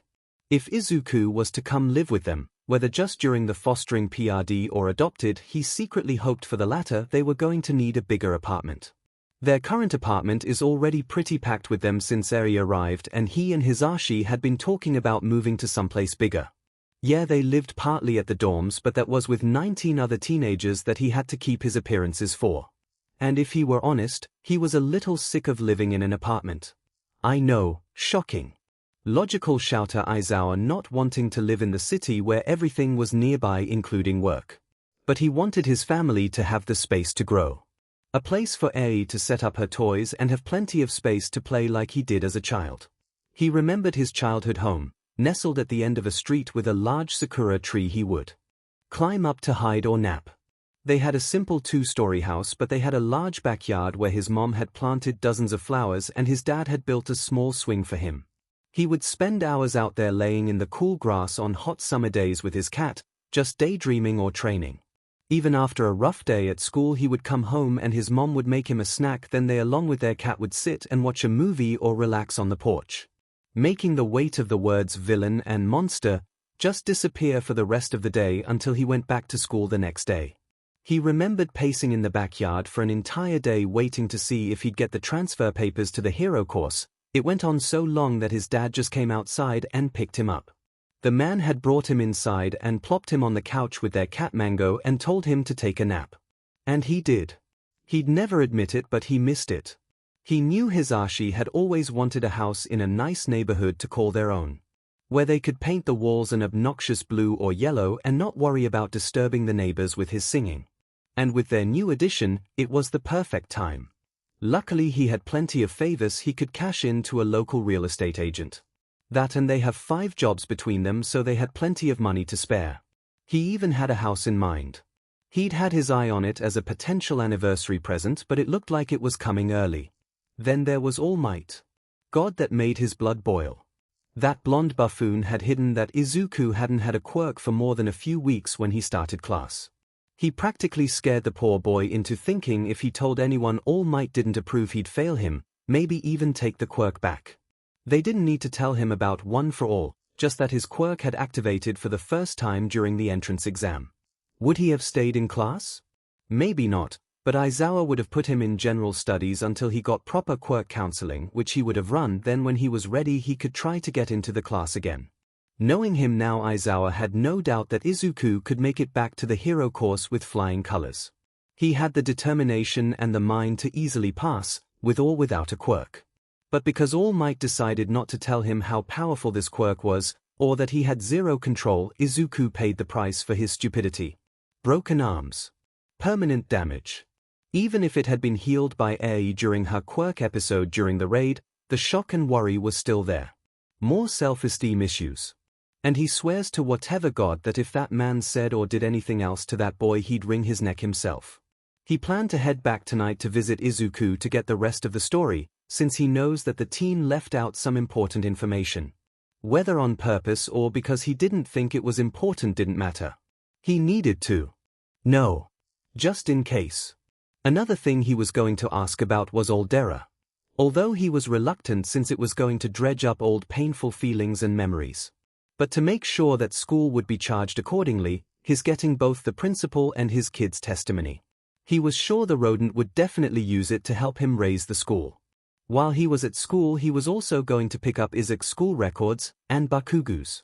His starting to think their relationship was worse than he thought. At first he thought they may have had a rivalry, and aggressive one, but after a few weeks he didn't think it was that.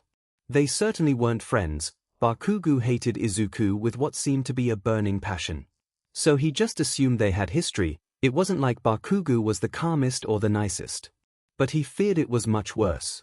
Rubbing his already tired eyes, he pulled out his card to get through the front gate, having gotten to the school way quicker than he had expected. Stepping into the elevator he sent Hisashi a quick text to tell him where he was and not to panic. He wasn't working really. Just retrieving He got to the lounge and was practically accosted by Cementos and a few other teachers. Even Midnight got up to give him a hug before berating him for nearly being crushed. Even Snipe gave him a pat on the shoulder as he walked by to his desk. All Might wasn't there, thank God. He could not deal with him right now. Aren't you not supposed to be working? Nezu's orders, you know? I know. I just came here to grab some papers to grade and some files. As well as some things for Midoriya. How is he? Ectoplasm asked. Ectoplasm really liked Midoriya, mostly because on their first day meeting the Greenette didn't hesitate to look him in the eyes. He was the first to just meet his eyes on the first day and not just stare anywhere else. Lots of people, kids especially, found him rather scary, so it was refreshing to see his eyes light up when he walked into the room. Not to mention he was smart as hell and easy to grade. Sure, he got some stuff wrong sometimes, but it was usually when he was more stressed and rushed. Ectoplasm was always careful to call on him those days and made sure to give him either plenty of space or plenty of time to get the answer. Midoriya was actually a favorite among most of the teachers. He was respectful and listened in class even if he did mumble a bit sometimes. He'll be fine. They're mostly keeping him another day for observations after another healing, says Ion. He should be back by the time the next semester starts. That's good.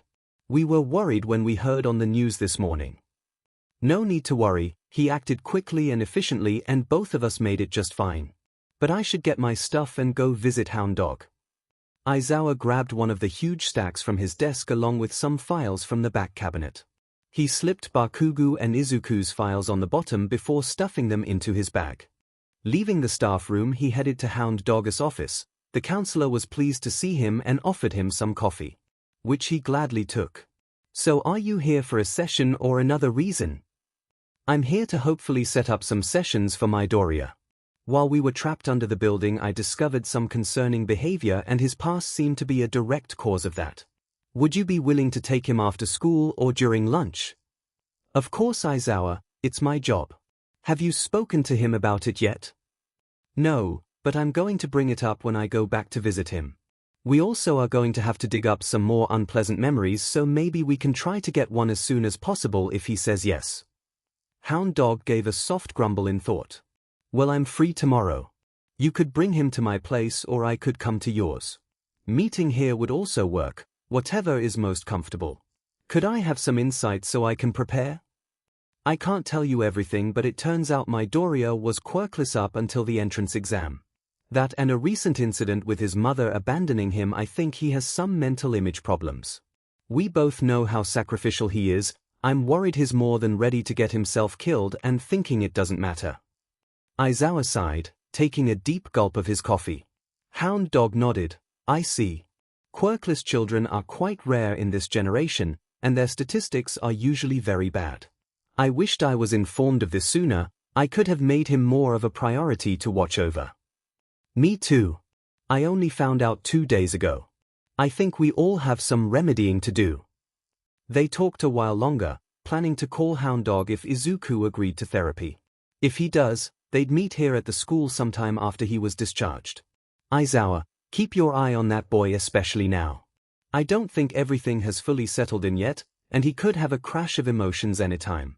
Being abandoned by the only parent he's ever had always affects a child pretty badly. That plus what you've gathered about his mental state, he is going to boil over sooner or later. Do tread with caution during your conversations tonight. I know you know what you're doing. I just wanted to prepare for it. I'm fully prepared. Good, I wish you luck. Give me a call if you need anything, for you or the pup. I will. Thank you, Rio. Aizawa grabbed his heavy bag and left the school. Making a quick detour to the dorms, he used his emergency keys to open Izuku's dorm. He hadn't actually been inside the students' dorms as that was their private quarters. He had expected All Might-topia, but Izuku's seemed somewhat normal. A few posters and merch that he brought, clearly he brought all of it since his shelves were covered in figures and smaller pieces. There were a few All Might posters up, but that was to be expected. Simple yet clearly old green blankets and bedspread and a desk full of notebooks. He went to his closet and grabbed a simple white shirt and some sweatpants. Looking around, he grabbed the top notebook and a pen before he locked the door again. He decided to take the train home. take a needed shower and get some food, then head back to the hospital. He planned to stay the night so he could be there to comfort him just in case tonight's conversations went bad. The shower was heavenly and Hisashi had made him some onigiri, the only food he could make without utterly destroying it. So he ate them with Eri and packed some up for later. Eri gave him a picture to take to Izuku before he left, making him promise to give it to him with her love. Do you think he'll like it?" she whispered into his pant leg. He ruffled her hair and gave her a little forehead kiss. "I'm sure he'll love it. He'll probably carry around in his costume or in his bag." "You think?" "I know. Now go get dressed for bed, Shinsu should be back soon. Don't give Hisashi any trouble, eat your vegetables tonight and give Pico, mango, toast, and radio plenty of love for me." Eri gave him a little hug before she ran off to her room to get changed into the pajama set Hisashi had set out for her. Hisashi gave him a kiss goodbye and a soft good luck as he walked out the door. He pulled his car up to the hospital and saw Shinsu waiting outside, typing on his phone with a smile on his face. "You've been here all day? I thought you hated human interaction for more than a single school day," he teased. Shinsu pouted and stuck out his tongue. "Maybe I'm changing, maybe you're not as strong an influence on me as you thought. I'm gonna take the train home. Pop's already sent me a message that things are about to get emotionally heavy." "Good idea, text me when you get home so I know you're safe." "I will. Good luck." Shinsu sent out another text as he stuffed his phone in his pocket and started walking towards the nearby station. Aizawa parked near the door and grabbed the small bag of clothes and food, then headed up to Midoriya's hospital room. He knocked gently, hearing a soft come in from the other side. Walking inside, he saw Midoriya nibbling on what smelled like takoyaki. "I take it Fatgum's been here already?" "Yeah. He brought some snacks for us, but you had already left. But I saved some for you. This takoyaki is so good." Izuku seemed in a much better mood than that morning, practically vibrating with happiness. Aizawa almost considered not having the conversation at all so he didn't have to break Izuku's carefree aura that he didn't see that often. Not weighed down by expectations or other pressures, just acting like a kid. A slightly awkward and nerdy kid, but a kid nonetheless. He pulled up a chair, dropping the bag into his lap. "Here are some clothes, figured it was better than the itchy gown. I could never stand wearing them more than I had to." "Oh, thank you. I've been trying not to scratch my bandages all day." Izuku dug through the bag and pulled out the soft long-sleeve shirt Aizawa had thrown in at the last minute. From his own clothes. He removed the gown by untying the back and pulling it over his head. When the pale blue fabric was fully removed, Aizawa felt his stomach lurch when he spotted the boy's back. The bandages had obviously been downgraded to just his midsection, leaving his whole upper shoulder blades exposed. Deep red and white scars stretched across his pale freckled skin like a Jackson Pollock painting. Varying in size and shape, some were thin and clean, like someone had cut him with a knife. There were some that came in 3s and 4s, jagged and large, like someone had racked their nails down his back. And the dozens upon dozens of different-sized starbursts that pepper his whole upper body. The largest took over his whole left shoulder and creeped a bit onto the back of his neck, angry and red, but clearly a few months, even maybe a year old. More scars dipped under the bandages, hiding God knows what other kind of injuries it covered. In comparison, it looked like his right arm was nothing. Without even realizing it, he had traced a hand over one of the larger slashing scars. This one was large and jagged, but the cut looked smooth. Izuku froze, glancing back at his teacher who had a dark look in his eyes. As soon as Aizawa pulled away, he shoved the sweater over his bandages and scars, arms wrapping around himself and clutching Todoroki's jacket to his chest. "They're not as bad as they look, really.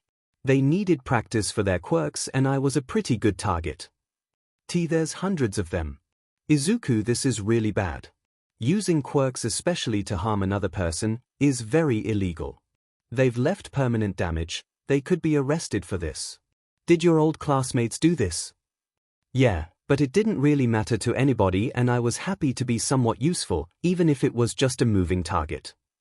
Aizawa felt his anger rise like lava, but he kept it from overflowing. He didn't need Izuku thinking he was mad at him. "What about your teachers? Did you ever try to report this harassment?" "Yeah, a few times in the beginning, but it never ended well. I was the one who got punished." Said I was asking for attention and inciting violence with the other students to do it. Among other things they blamed on me. Often they actually encouraged the kids to target me, turned a blind eye when they would trip me or push me down the stairs. Then when I was found on the floor I would be marked absent and sent to the principal for punishment. He didn't like me either, nobody did. Aizawa was speechless. Aside from the fact that this young child had been repeatedly harassed and abused by classmates and teachers, what bothered him the most was that Izuku was talking about it like it was totally normal. That this was a normal everyday thing that happened at every school. It was disgusting. I was a little surprised Yue even let me in at first. I know all those accusations are on my record. But I guess Nezu must be too smart for that. Or maybe they had. Thought you would just expel me the first day. Yeah, that made more sense. Kid, I need you to listen to me. What they did to you was wrong. They attacked and hurt you, and your educators who are supposed to make sure you're safe did nothing to help. If anything, they were trying to hinder your future by trying to get you blacklisted. That's wrong no matter how you are, quirkless or no. They won't get away with this. Both Nezu and the police are going to investigate them. Izuku's head shot up, his voice seemed to fail him for a moment before it cracked. What? We have confirmation that the school has been neglecting you and allowing you to be harassed. And now not to mention seemingly blaming you for those incidents and perhaps even purposely trying to ruin your future by adding those extra marks on your record. Who knows how many more have been affected and will be if Aldera stays open. So Detective Tsutakuchi and Nezu are going to investigate them, so you can have justice. What they did was terrible and illegal, and as heroes we can't let them get away with that. Aizawa petted the boy's head as his eyes wobbled with tears, yet he was still as a statue. Why? Why would you do all that, for me? And nobody's ever cared before. Because all your life you were in danger with no one to turn to. No one to protect or save you back then. So I'm going to save you now. I'll be helping with the investigation. And while your mother is being tried you'll need a guardian. And it's only logical that I keep you under my watch. Aizawa smiled. He wasn't even sure if Izuku could hear him when the boy threw himself around the older man's middle. Clutching him like a lifeline with mumbles of soft thank yous, were muffled by his jumpsuit. He just patted the boy's back fondly. You'll really take me in? Even after all the trouble I've caused? I wouldn't have it any other way. Besides, Eri and Hitoshi are attached to you, Hisashi too. I'm pretty sure he's already making a place for you. Izuku was full on bawling at this point, whether it be in happiness, relief or some other emotion Aizawa couldn't tell. But he just hugged the teen around his middle, not saying anything about his shaking shoulders as they swayed slowly. He nodded to the nurse who had come in to check on them because of the spike in the heart monitor. She just smiled and quietly closed the door. You okay there, kid? Thank you so much, Aizawa-sensei. I don't know how to repay you for all the kindness you've given me. Is there anything I can do? Aizawa was tempted to wave it off and say no, but he had a better idea. 2 things. 1, I want you to try going to therapy with Hound Dog. We both feel that it would benefit you. You don't have to, but I would highly suggest it. I can do that, he hiccupped, sitting up straight to look his teacher in the eye. Number 2. I want you to trust me. You've been betrayed a lot in the past and recently, you feel like you have no one in your corner. But you have me. I know it might take a little while for you to trust me with everything, hell you might never be, but I'm here for you. I'm here to teach and protect you. If there is anything you want to tell me or ask me, please do. You won't be bothering me or burdening me. I want to know you're safe and happy. You're still a kid with a big heart filled with kindness and bravery. He caressed the boy's tear-stained cheeks. Izuku choked on his words but nodded enthusiastically, trying to stop crying. I can try. I already trust you a lot. That's all I can ask for. So what did you and Shinsu talk about all day? I'm surprised he came around so quickly, but I guess you just have that effect on people. Aizawa smirked to himself at the shine behind the boy's eyes as he reached for some paper the nurses had given him. They were full of the boy's surprisingly good handwriting. He honestly expected the boy to have chicken scratch when they first met. He took the pages move into his hands. They all were labeled with Shinsu's name, yet each couple pages or so had a different headline. Shinso Hitoshi Aizayamoda, Current physical bio. Shinso Hitoshi Aizawa, quirk type and characterization. Shinso Hitoshi Aizawa, fighting style and current weaponry. Shinso Hitoshi Aizawa, heroics course entry plan. The last paper caught his eye and he let his curiosity get the better of him and he glanced down the page. Even if he just skipped around, it was clear these plans were thorough. From an analytical test, much like the entrance exam in the case a student is nominated to replace an expelled or failing student in the hero course, to plans and strategies to win the second-year festival and get in that way. Each plan was perfectly planned and gone over. Tactics to win over the stronger students or even some teachers were suggested, each with scarily accurate descriptions of how most of the staff could be taken out with various weapon strategies or even Shinsu's quirk. There were at least 5 or 6 pages full of these notes along with pieces of support gear and costume designs to increase his effectiveness. The other pages were also filled to the brim with information on Shinsu's quirk and its possible uses in fights or to diffuse hostile situations as fast as possible. It was a lot to take in. And it was DMN impressive. Aizawa knew Izuku was smart, but this was second and third year level stuff. Hell, lots of pros he knew still struggle with this kind of forward thinking. Kid, these are amazing. Where did you learn to do this? Ahaha, well, I've thought quirks were so interesting ever since I was little. I wanted to know how they work and I wanted to be a hero, so it fed into that. I've been doing my notebooks filled with analysis ever since then, even though they're not very good. It's almost calming for me to do them. Gets my mind off everything else. Sorry, I know it's weird, you can take those to Shinsu or get rid of them, I understand. Izuku, this is impressive. I don't give out fake flattery just to be nice. You say you've been doing this for other heroes? So you say you have more? Why, yes, sir. May I see? You won't be in trouble or anything.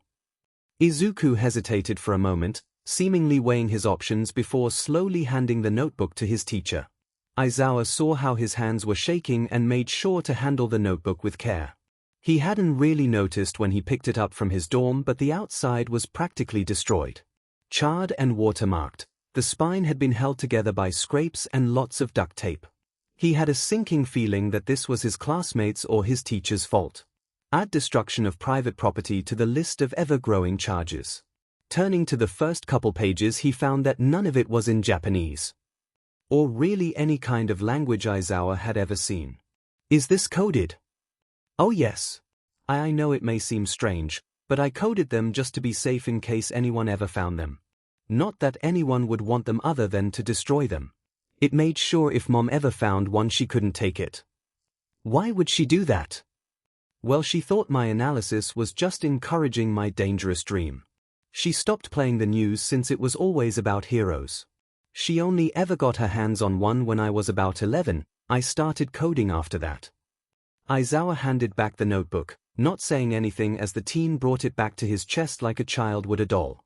His notebook seemed to have become a security blanket or stress reliever. Most kids and even adults in this kind of life usually have something that they can confide in to feel safe and comfortable when stressed. How about you pick a random hero and translate it for me? Of course, sir. Aizawa, call me Aizawa. Shouter even if you prefer. I think when we are not in school you don't need to call me sir. Makes me feel old. Izuku giggled a bit, his smile growing the more and more they talked. The greenette quickly turned through the pages, stopping about halfway through and taking another piece of paper from the shrinking pile. After a few minutes he handed 4 pages over to Aizawa. This is just a bit of it. Translating it might take a bit too long and I didn't want to keep you waiting. Lady Nightshade. Quirk, Poison Dart. Status, Underground. Alive. Debut, January 16th, 23XX. Rank level, A. Main patrol territory, Outer Tokyo City in the more rundown areas in the red light district as well as the factory district. Success rate, 92% rescue, 15% casualties. Specialties, search and rescue, muggings, hostage situations, long-distance surveillance. Lady Nightshade can produce a hunting-style blow dart from her fingers filled with different kinds of poisons. Her poisons can range from highly deadly like the Nightshade, an antidote is always carried, to some as harmless as an anesthetic. She can make up as many darts as she Has blood for. To make these poisons she was required to have ingested the poisons so her blood can recreate its structure in the darts. The reason why she doesn't carry many deadly poisons that work too quickly, as she may have been in more danger as well as her opponents. She often uses the anesthesia and nerve-attacking poisons to get their opponent on the ground as soon as possible with as little damage to themselves or others as possible. She uses the darts with her main weapon of choice, a classic fukiya. A traditional blow dart inspired by old Japanese hunting shoots. She has 3 different fukiya, a short range that she either keeps on her hand or waists at all times, good for close-up targets. A long range about 3 feet 11 inches long that is collapsible and stays on her back.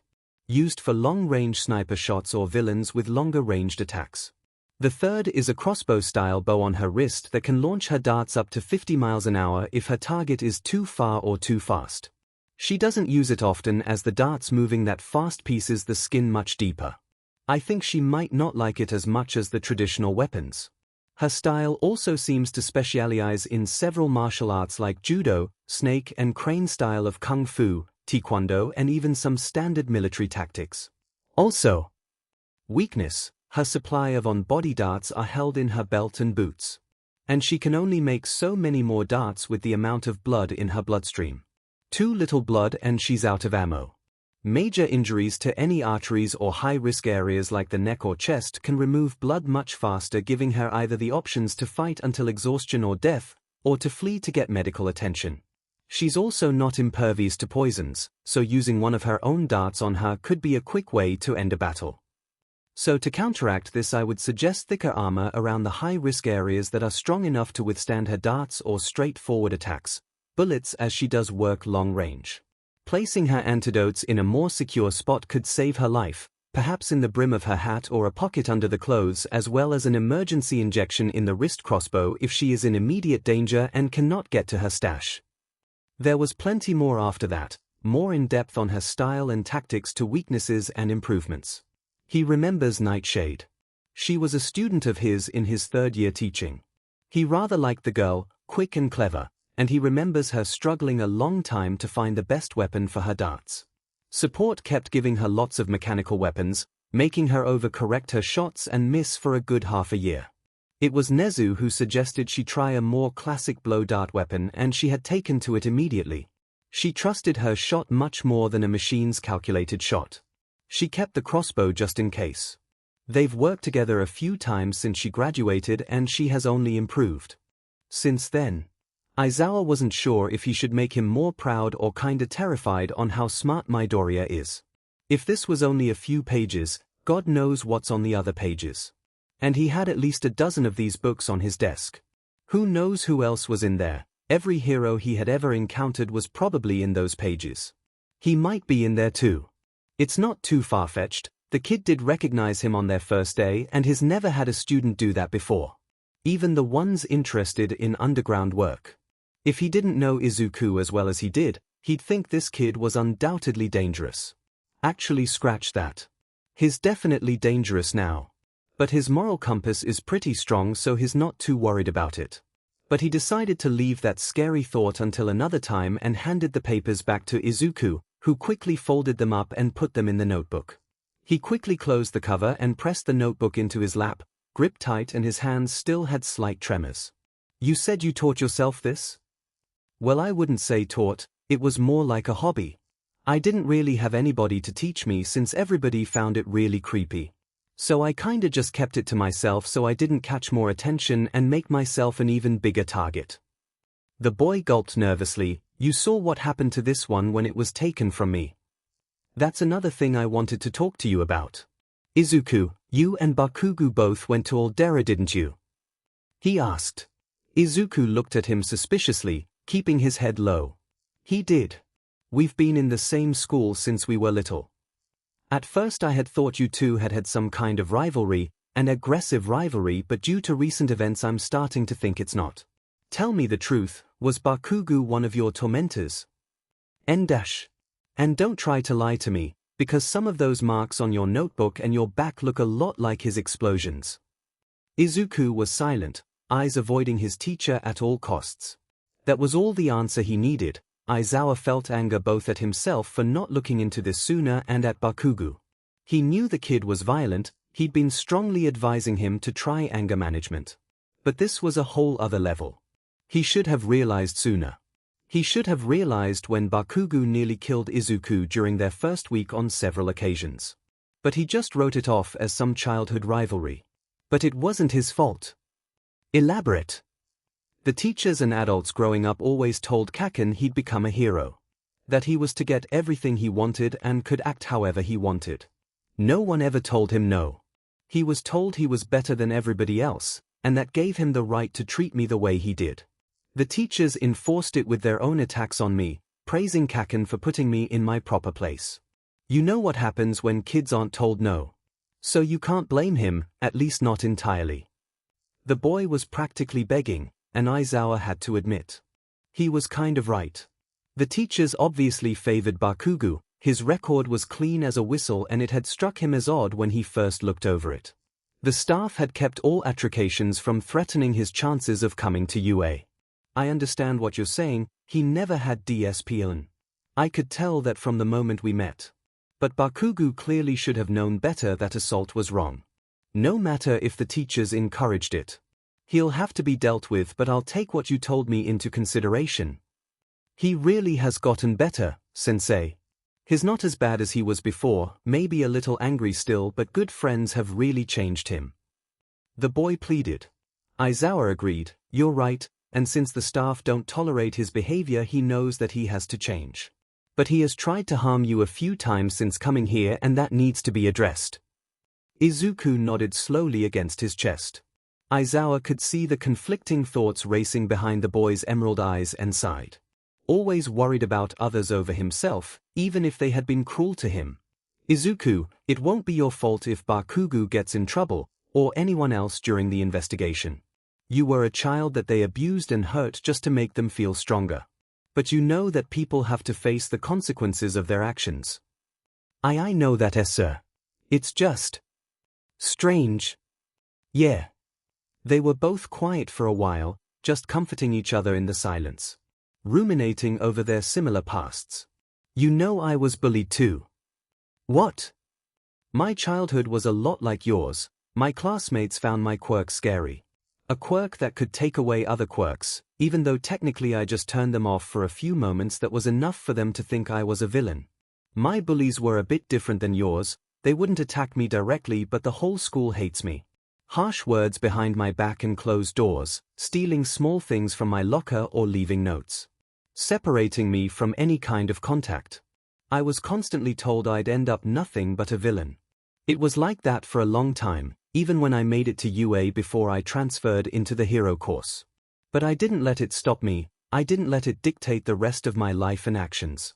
I want to help you not be affected by them either, because clearly it still does a lot more than you let on. I know the feeling, people used to tell me I'd never be a hero.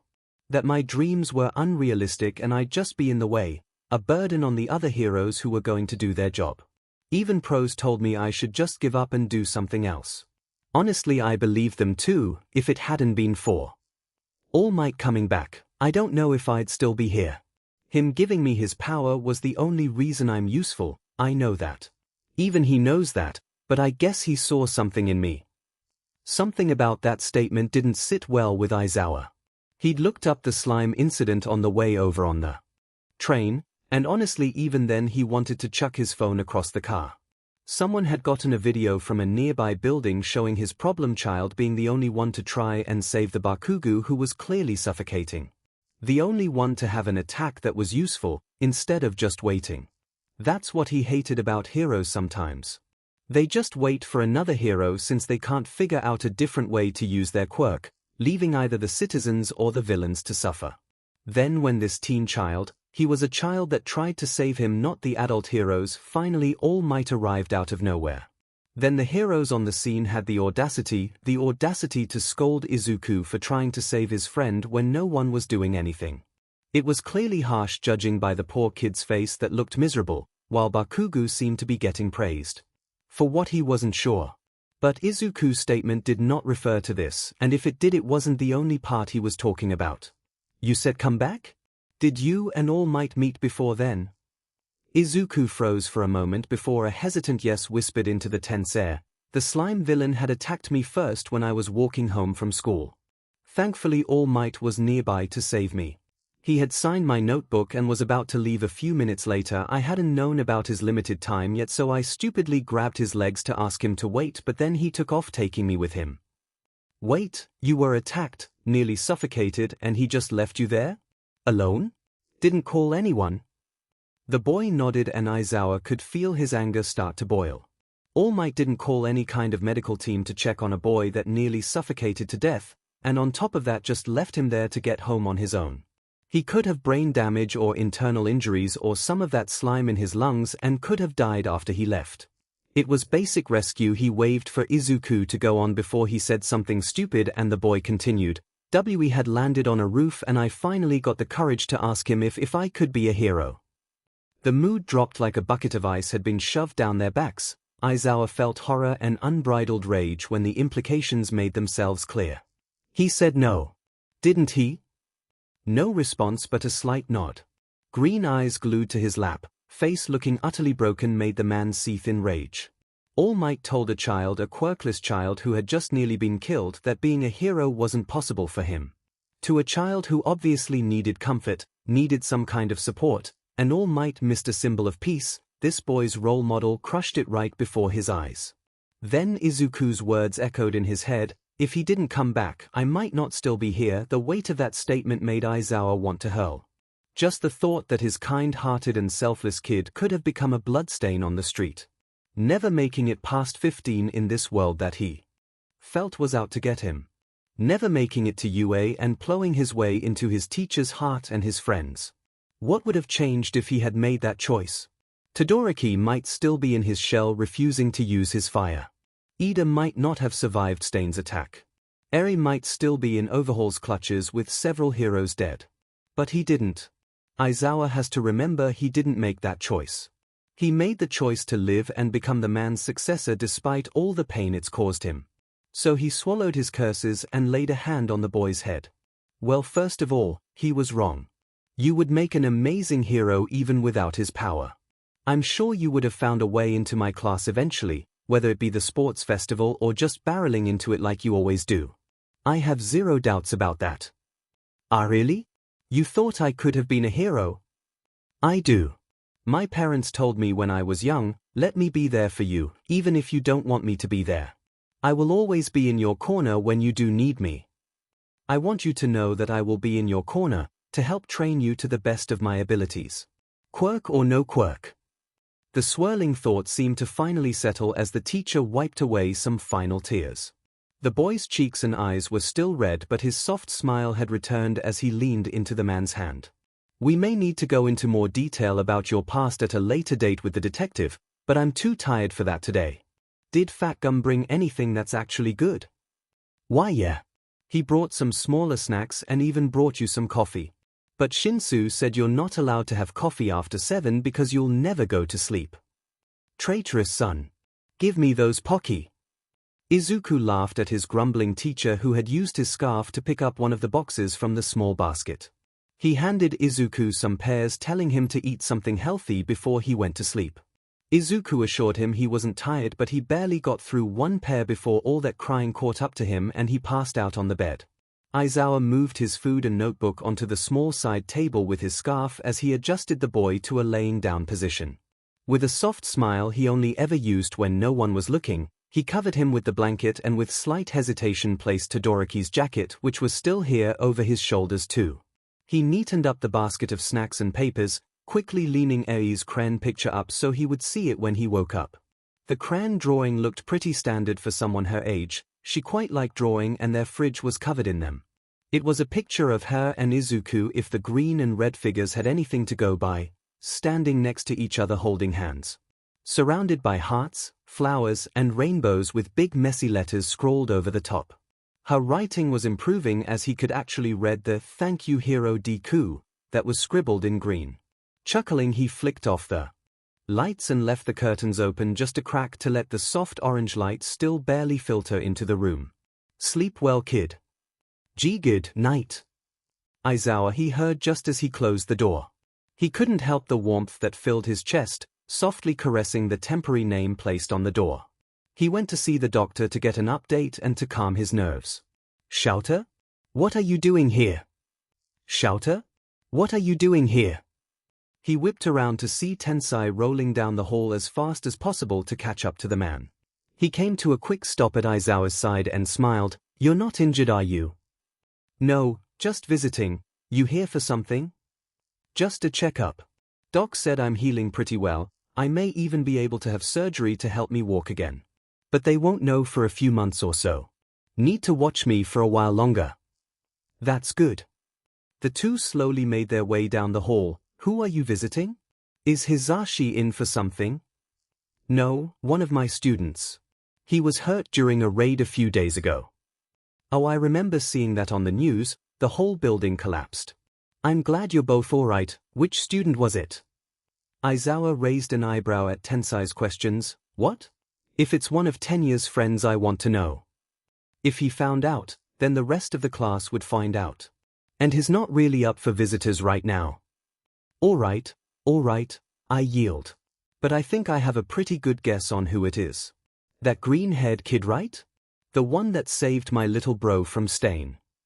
Aizawa didn't say anything but gave him a little look. Tensai chuckled. I never did get to thank him. I'll have to have Tenya drag him over one day so I can finally do so. That Todoroki kid too. The two talked a bit more until they parted at the doors. The doctor said after a final healing session the next morning Izuku was free to leave the hospital. He also got a call from Tsukochi saying he was free to come and take some things from the apartment. He sent a quick text to Hisashi asking if he could go and collect the rest of the kids' things from the apartment tomorrow. He made a few more calls to the real estate company before collapsing in a chair next to Izuku's bed. It's been a long couple of days. But the kid was resting, safe and sound, about to move in with them. Going to get the help he needs and finally get justice against the people who had tortured him. So with one final email sent to Nezu and Toshinori, he finally closed his eyes. He needed all the sleep he could get. It would be a busy couple of days. The next morning went quickly. The healer fixed the last of his cuts and his bandages were removed, after a few more tests just in case he was finally discharged from the hospital. They gathered his things and headed out to the car where Hisashi was waiting with Shinsu and Ei, the trunk filled with several boxes of Izuku's things. Eri gave him a quick hug and Shinsu a fist bump. Izuku happily settled in between them chatting. Away. Hisashi gave Aizawa a smile as they pulled out of the parking lot. Alright kiddos, we're going to drop you guys off at the apartment and we're gonna go check out the house, alright? Alright. They replied before returning to their hyper conversation. The drive to the apartment was short and with equal efforts from everyone they moved all of Izuku's boxes into the living room. There weren't many, for boxes mostly filled with clothes and a few other trinkets. The kids took Izuku on a tour while Hisashi whipped up a quick breakfast for them. How's he doing? Last night was rough, but most of our suspicions were correct. I can't tell you everything, I don't want to break his trust, but I'll be having several meetings when we get back to classes. Expulsion? Aizawa sighed into his coffee cup. No, it would be illogical. Teachers have failed both Midoriya and Bakugo and it is clear that he's trying to change. But I will be having him take anger management with Hound Dog plus community service. Hisashi just gave him a knowing hum and plated the eggs and bacon, giving him a small peck as he walked by. The 3 plates were put down with a glass of milk and juice just as Eri dragged Izuku into the kitchen. Shinsu just trailed behind holding one of their cats, Mango, a brown cat they had found in a dumpster. Radio, Pico, and Toast followed. Pico and Toast were twin Burmese cats, their black fur having been recently brushed and their bell collars jingling as they ran in at the smell of food. Radio was an older ragdoll, the first cat the pair had gotten when they moved in together some years ago. The twin cats were circling Izuku's feet while Radio just sat on the counter. You guys already had breakfast. This isn't for you. Hisashi shooed the meowing cats from their small kitchen. Izuku gave each of them some head pats as they passed before shyly sitting at the table. So we're heading out, don't burn down the apartment and don't let the cats destroy the apartment. We should be back in a couple hours. Call us if you need us. Hisashi gave Eri and Shinsu a kiss on the forehead, and to Izuku's surprise planted one on his forehead as they left the kitchen. Izuku didn't move for a while, shocked at the show of affection. "You okay there, Midoriya? Here? Oh, I'm fine, just surprised me I guess.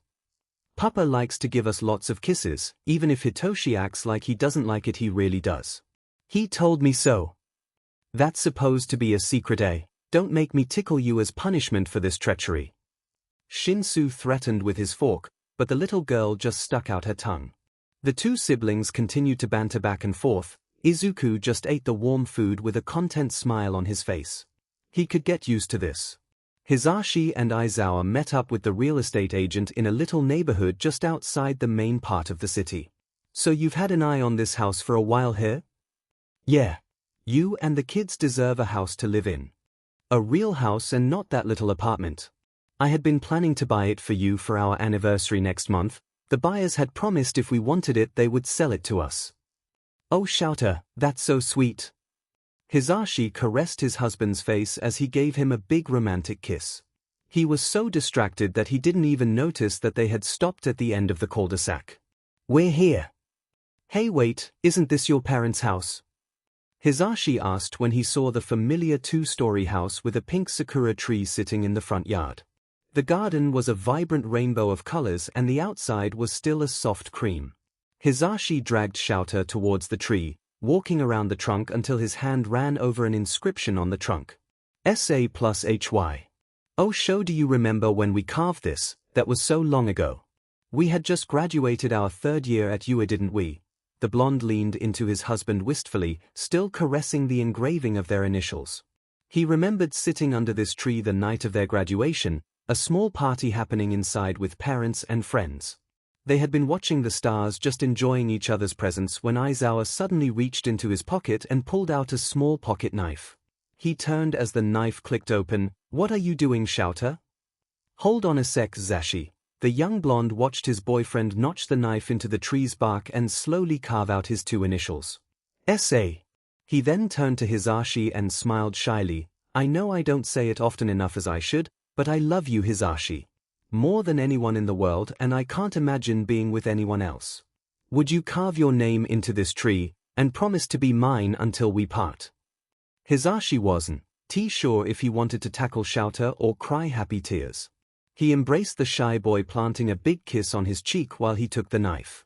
"Shouter, you may not say the words much, but you tell me you love me every day in your own way. I couldn't imagine being apart from you. And as soon as the right time comes I'll be putting a ring on that finger of yours. I would be more than happy to be with you until we part one day." He graciously took the knife and carved his own initials right beside the other, a crooked HY with a little plus in the middle. No words were spoken after that, just a warm embrace as they enjoyed the rest of their night with family and friends. And 3 years later, Hisashi did finally get a ring on Shouter's finger. "Come on, Mom and Dad are waiting for us. Do you think your mom made those chocolate chunk cookies? They're my favorites." Hisashi hummed. Aizawa just chuckled. "Knowing her, she probably made a whole batch just for you." A few knocks on the door was all it took for it to swing open to reveal his mother. Shira Aizawa. She was shorter than them, always had ever since Shouter had turned 17 and his growth spurt kicked in. Despite the graying streaks in her charcoal hair, she looked as youthful as ever, wrapped in her usual big cardigan that was softer than any cotton. She immediately pulled the blonde into a large hug, giving her own son a kiss on the forehead once he leaned down. "Hello boys. It's so nice to see you, you should have come around sooner. Sorry Mrs. A, we've been pretty busy lately with the new term about to start, not to mention we've been handling bringing some more company." "Oh yes, I heard, Shouter told me about the boy you're bringing in." "Poor dear. Well, come in. Our agent will be coming around in a bit to talk about the sale. Your father is out back trying out his new hobby." His mother chuckled, dragging them inside the warm house. Hisashi went to the kitchen to help with the snacks and probably where there's cookies. Aizawa smiled softly and trailed down the small hall that led to the backyard. Shin Aizawa. His dad looked much older than his mother, his hair and beard turned silver and wrinkles started to appear under his eyes. But he was still the giant he always was. Shouter looked more like his mother than his father, not that he was complaining. But his height was definitely from his father's side. He was painting, quite comical considering the brush looked so small in his large hands, making tiny strokes. Like if he squeezed just a bit too tight the wood would shatter. How's retirement treating you? Painting your new passion? Honestly, no.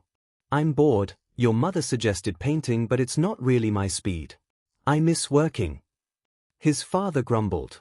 He used to work in a small factory as the head engineer. He loved his job but his parents had been planning to retire for a long time. They wanted to travel a bit and when they were going to sell their home they called Aizawa first. The man immediately jumped at the deal. Well, painting never really seemed your thing. Maybe there's something else you could try. Didn't you used to carve a lot when I was young? Those little figurines I put on my shelves. I haven't done that in years. My kit is stuffed somewhere in the attic. Maybe I should dig it out, make a little something for your little girl.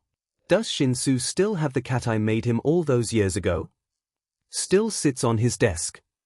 The two men sat on the back deck overlooking the spacious backyard, something that became a tradition as Shouter grew older. Just to sit and talk, whether it be about life or simply the best way to fix a sink. So, tell me about this new boy of yours. I heard his story, but I want to know about my new grandson. Shouter couldn't help but smile, knowing that his father already saw Izuku as a grandson without even meeting. He's a strong kid, one of the most determined I've ever seen. He's got a bright future as a hero, a good honest one. But he's also kind, like the kid who would fight for others, be blooded and bruised, but when it came to saving either himself or someone else, he'd choose to save the other person in a heartbeat. But he's a little too ready to give himself up for the other person. But his past has made him that way. He was quickless until recently, yes. Yeah, his life hasn't been great. Our stories are somewhat similar, and he needs people in his corner. Shouter sighed a bit, turning to his father when the man put a large hand on his shoulder. Well, he had you and the boys, and he has us as well. But tell me, is this the same boy you're always ranting about? The green-haired one that saved Eri? What was your first guess? You seem to attract what you call problem children. The older man chuckled heartily at his own joke. Shouter could only agree. They stayed out until his mother called them in since the realtor had arrived. And in just an hour both Shouter and Hisashi had signed their names, and the house was theirs. His parents were going to pack up their things and move to a smaller house farther outside the city, a little cottage where they can relax. They offered to help pack, promising to bring their growing brood to help with the heavier boxes. His mother was ecstatic, planning what to make for lunch and things to talk to Izuku about. Another hour later they left with big smiles, full hearts, and a warm box of cookies. Thankfully the apartment had not been burned down and was still intact. The three were sitting in front of the TV watching a movie, although Shinsu seemed to be the only one still awake in the fuzzy fort. The tired teen turned when the door closed, greeting his parents and slowly climbed out of the fort. Eri was snuggled under a thick comforter, head on Izuku's shoulder blade. All four cats were curled up on the boy's back and legs, like four furry blobs. Izuku was asleep on his stomach, snoring lightly but seemed perfectly content even though he was being used as several things' pillow.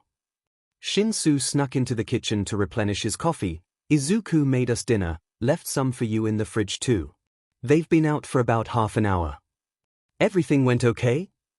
Yeah, Eri is a perfect distraction and practically begged to make the fort. Izuku seemed to get a little lost in thought but he didn't seem to be upset. Now if you excuse me I must return to the fluffy heaven, and the cats are ours now, don't try to take them. Shinsu hopped back into the fort with his mug and leaned on Izuku as well, just so that their arms were brushing together. Hisashi couldn't resist and took a picture of the cute scene squealing lightly. Aizawa pulled out the chicken curry and rice from the fridge, placing it in the microwave. Look at how cute our kids are. Yeah, Zashi, I know. The next day the family of 5 was driving back to their parents' house, technically their house, to help them pack the moving truck they had rented. Hitoshi and Ei were excited to see their grandparents again, but Aizawa noticed that Izuku looked nervous. What's wrong, problem child? Nothing really, just a little nervous, I guess. Don't be green bean, Grandma and Grandpa are super nice. Grandma. Might try to feed you to death, but it's so worth it. Hitoshi teased, arm thrown around the teen next to him. Izuku frowned at the name, but his nerves persisted, twisting the sleeve of Todoroki's jacket which he still had between his fingers. Hitoshi's right, little listener. Mr. and Mrs. A are super sweet. I know it may seem hard to believe because Shouter is so blah. Hisashi chuckled, keeping down his laughs as his husband sent him a small glare. Not meant to scare but just to be stubborn. When they arrived, their parents were waiting for them, his mother happily receiving Eri when she jumped out of the car. Hitoshi did the same, hugging the small women who grumbled about still being the shortest before hugging the large man who towered over him. Eri jumped into the man's arms, squealing as she was lifted onto his shoulder like always. Hisashi went to greet them and bring the big pile of unfolded cardboard boxes, while Aizawa waited with Izuku, who looked like he was going to flee at a moment's notice.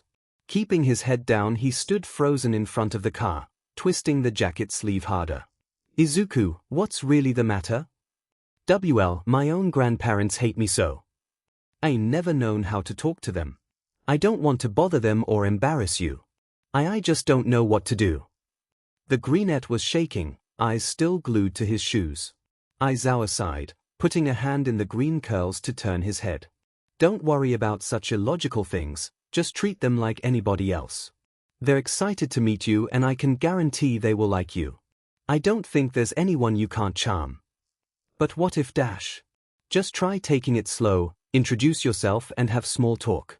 No need to plunge so soon into unknown waters. That seemed to calm the teen enough to start walking down the sidewalk up to the porch, and shyly stuttered out his name and managed to keep his eyes on their faces and not the ground. His mother immediately pulled him into a soft hug. It's a pleasure to meet you, dear. We've heard so much about you. But Shouter didn't tell me how thin you were. I swear you boys don't eat enough. Come on in and we'll have a snack before we get started. Alright, Call me Grandma honey. Now are you allergic to anything, because Shouter didn't tell me if you did or didn't? She asked as she ushered the boy inside, the two talking quietly as they walked into the kitchen. Eri quickly followed after she had jumped down from his father's arms. Hitoshi followed a few moments later, with a lazy smile and hands stuffed in his pockets. I better go make sure Grandma doesn't drown Izuku in food. Good luck. I doubt Mom will let him leave until his stuffed full. Although knowing him, he probably could eat it all. Right, the increased metabolism or whatever. Hitoshi went inside, leaving the two men on the porch again. His father spoke first. Cute kid, not at all what I imagined him looking from all the stories I've heard. Trust me, I know. But it turned out to be one of his best weapons. Under that innocent face is the mind of a genius. Well, I'll have to test him a little then. His father laughed as they both entered the house. His father took the boxes and took them to the living room, and Aizawa glanced into the kitchen at the excited chattering. His kids were all situated at the table as his mother served them some of her onigiri, one of her specialties. Hitoshi was eating his usual tuna and mushroom, a strange combination, but it's actually pretty good. Eri eating one filled with sweet bean paste, the rice having crept onto huge chubby cheeks. Izuku was at the end of the table, eyes filled with excitement as he ate an onigiri that was topped with red powder. That was his mother's fire onigiri. Tuna and cod mixed with a sauce so spicy it had made him throw up once when he was young. Only his mother had been able to eat it without working up a sweat. His father could only eat one. But Izuku had just finished his second since he entered the room and was completely fine. Happily grabbing another one under his mother's insistence. This kid was just full of surprises. Dad, Izuku is a monster. He's eating Grandma's onigiri, he's eaten 5 so far. Oh? Sorry, I hadn't realized I'd eaten that many. The greenette flushed as he ate half of the onigiri in one bite. But his mother just waved her hands. Nonsense, I'm glad someone else enjoys these as much as I do. Have as much as you like. I could even teach you how to make it if you like. Really? I'd love that. He'd never seen his mother smile so hard. She slid him another plate of 5 before she went to check on Eri with a washcloth. Aizawa walked up behind them, swiping one from Shinsu's plate, ignoring his protests. So you like spicy food, problem child? Yes sir, my aunt used to make this super spicy katsudon that was so good. I never pegged you as a spicy guy. How hot can you actually go? Hitoshi asked, clearly plotting. Izuku stopped to think, Well, I remember I once mistook some wasabi for avocado when we had sushi once and ended up eating all of it. It was actually pretty good, but I think I scared my mom a bit. Hitoshi just stared in shock before standing with arms up in triumph. My brother is a spice god. We need to do more tests when school comes back. Lunch Rush has a whole bunch of stuff we can use. Have you ever had a ghost pepper? Can I play? Eri asked excitedly. Aizawa immediately shook his head. You're too young, and you tried to have a jalapeno the other day and could barely handle it. Oh okay, can I watch? You bet little sister, Aizu's gonna dominate.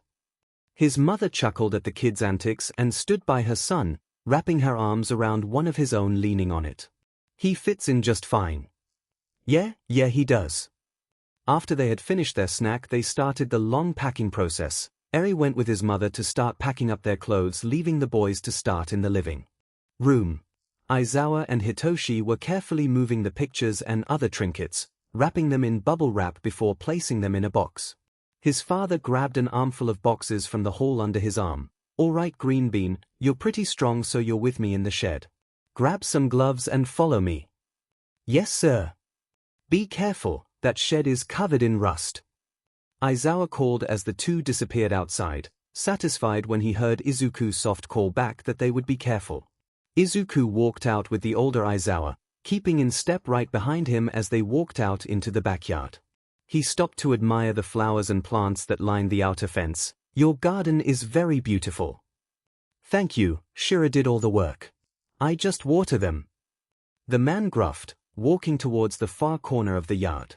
Izuku would have missed it as just another part of the vine-covered fence if it had not been pointed out to him. There was a medium-sized metal shed, all turned a crusty copper behind the green leaves. I haven't been in this shed in a few years, but we should take it down now. You got those gloves, Green Bean? Yes, sir. Good. We're going to clean the front so we can open the doors. The large man tore a big chunk of the thick vines from the door and tossed it to a small pile awaiting a bag. The door was more rusted than they had anticipated. Even the older Aizawa couldn't pry open the doors. I can get it, sir. By all means. Izuku stepped up to the door, letting his power spark for a moment, and brought his elbow down on the turning handle. It came off with a loud bang, its other half echoing inside. He then put his hand through the hole and pulled the door clean off its hinges, quickly doing the other one and placing the two copper doors out by the big trash dump the couple had also rented. Coming back quickly, he suddenly froze nervously at the man's slack-jawed face. Were we not getting rid of it? I'm sorry, I didn't mean to break it. I can pay you Badash. None of that, son, you just startled me a bit. You definitely are a lot stronger than you look. It's the face. Come on, we've got more stuff to go through. Why, sir? Call me Pops Bean Sprout, sir makes me feel old. Alright. The two worked for a few hours, pulling out rusted tools and junk-filled boxes. A few garden tools were saved and some old trinkets were rediscovered, but most of the shed ended up in the garbage bin. Honestly, it kind of felt like Izuku was cleaning up the beach all over again, but it was pretty fun. The older man happily told him stories of his work or shouter as a young teen. They even talked a bit about his work. Shin had to admit the kid was smart, understanding all the engineering and science convo he sent out. There's a bag in here, it sounds like it's more tools, the boy called, jogging out of the empty shed with a small leather bag in his hands. Shin had taken a seat on the deck, so Izuku gave him the bag. Well, I'll be damned, it's my old carving kit. I've been looking for this. Carving? Like wooden stuff? It was an old hobby of mine. All those wooden figures you saw were made by me. I've been thinking of picking it up again. Ooh-wah. That's so cool. I've always wanted to try, but I never had the proper tools or time. Shin smirked and walked off to a box of things they were keeping, pulling out two small wooden cubes. Tossing one to the boy, Shin sat down beside him. The sun was setting and the rest of the guests had been starting to prepare for dinner, yet the two yard workers had yet to join them. What are those two doing out there? They should be done by now. Aizawa grumbled, hoping his father wasn't working the poor boy too hard. Why don't you go check on them, dear? All right, Mom. Aizawa went to the door and cracked it open, finding his father and Izuku sitting practically shoulder to shoulder as their hands worked on something. His father was obviously talking and Izuku was intently listening with a smile on his face. Now gently make the curve, don't press too hard or it won't be a smooth transition. There you go, good, good, now repeat on the other side. What are you two doing? Mom's making dinner. The two jumped at his sudden voice, turning towards Aizawa, finally giving him a peek at what they were working on. In both their hands were carving tools, and a general shape of something. Aizawa smiled a bit that they were bonding. You can continue that later, Mom made her spicy curry. And plenty of it, says you need to eat more. Oh all right. I don't want to keep her waiting. Izuku got up after he put down the tool, quickly turning back to give his father a little bow. Thank you for teaching me, it's pretty fun. No problem, broccoli stalk. Shin placed his own tools down and stood when Izuku disappeared into the house. Dusting off his pants of the shavings, he turned a bit to his son. Your boy's pretty good with his hands, despite how damaged they are. A little shaky, but I've never had anyone who showed so much interest in everything I said. He's like that with everyone, the other teachers love him. You could read him a bank report and he'd still be interested in every word. Thank you, Dad, I haven't seen him so relaxed since I've known him. No need to thank me, it's the art you should thank. Even simply carving can calm one's nerves when you focus on the smaller details and not the big pictures. They didn't say anything else as they made their way into the kitchen. Izuku had already sat down in between his new siblings. A big plate of steaming rice and curry given to him by his mother, all of them smiling and laughing. Aizawa would be off work in about half an hour and would join them. To Aizawa, this was perfect. After dinner they had all sat in the living room just chatting over hot chocolate and coffee. His mother showing some old picture books they had dug up to Izuku and Hitoshi. Eri was playing at his father's feet with her coloring books. He and Hisashi were sitting together on the love seat talking to his father, leaning together under a blanket. Hours later and 3 picture books later the 3 kids were starting to nod off. The couple found that as their cue to leave. Hisashi took Eri and Aizawa coaxed the 2 boys up from their spot on the floor to say goodbye. Hitoshi gave them bleary-eyed hugs and took the small pile of food containers to the car. One moment, Brussels boy. Shin called out to the greenette, placing a leather bag into his hands. But this is Dash. These are made for a young man's hands, and I need someone to use and care for them for me. I will, thank you Pops. The greenette gave the large man a hug around his middle, moving to his mother. Thank you for the food, Grandma. He spoke shyly as he bowed and ran to the car. The 4 adults just smiled, his father clearly trying to hide some tears. Are you all right, dear? Wire just gets me every time. They bid their farewells, promising to be at their beck and call for the rest of the packing. Luckily they had finished most of it. They would move in a week. And the car ride home was as quiet as a church. The pair's 3 angels passed out in the back seat. The move went well. Shinsu and Izuku decided they wanted to share the large attic and the 2 spent the day dusting, sweeping and painting. All the while jamming to the radio with the cats watching. Eri took Aizawa's old bedroom that was across from the master, where he and Hisashi were going to sleep. Having a kid with super strength definitely comes in handy when moving all the heavy boxes and furniture. They didn't even need to hire a moving crew. Inko's trial had finally been set, going to be a week after the new term started. Luckily Tsutakuchi was pretty sure Izuku shouldn't have to even go to the trial if he didn't want to, as long as he gave a statement to be recorded to the detective. But Izuku wanted go, as to get the last bit of closer he needed. So they set a date.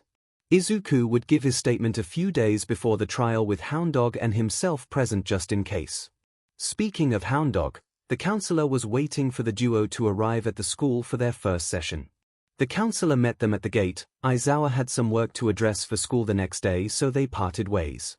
He would be back in about an hour or so, leaving plenty of time for their session. Give me a call if you end early or need anything. And remember, you can tell Hounddog anything, whether it be about your family, situation, or your power. Aizawa is correct, pup. Anything you tell me stays with me unless I deem it a danger to you or another person. But otherwise anything you tell me is strictly confidential. The man gruffed. Izuku just hesitantly nodded and followed after the man. Aizawa parted and headed to the teacher's lounge. He and Toshinori needed to talk. Right now. He practically burst into the lounge, immediately spotting the lanky blonde sitting at his desk reading his teaching book.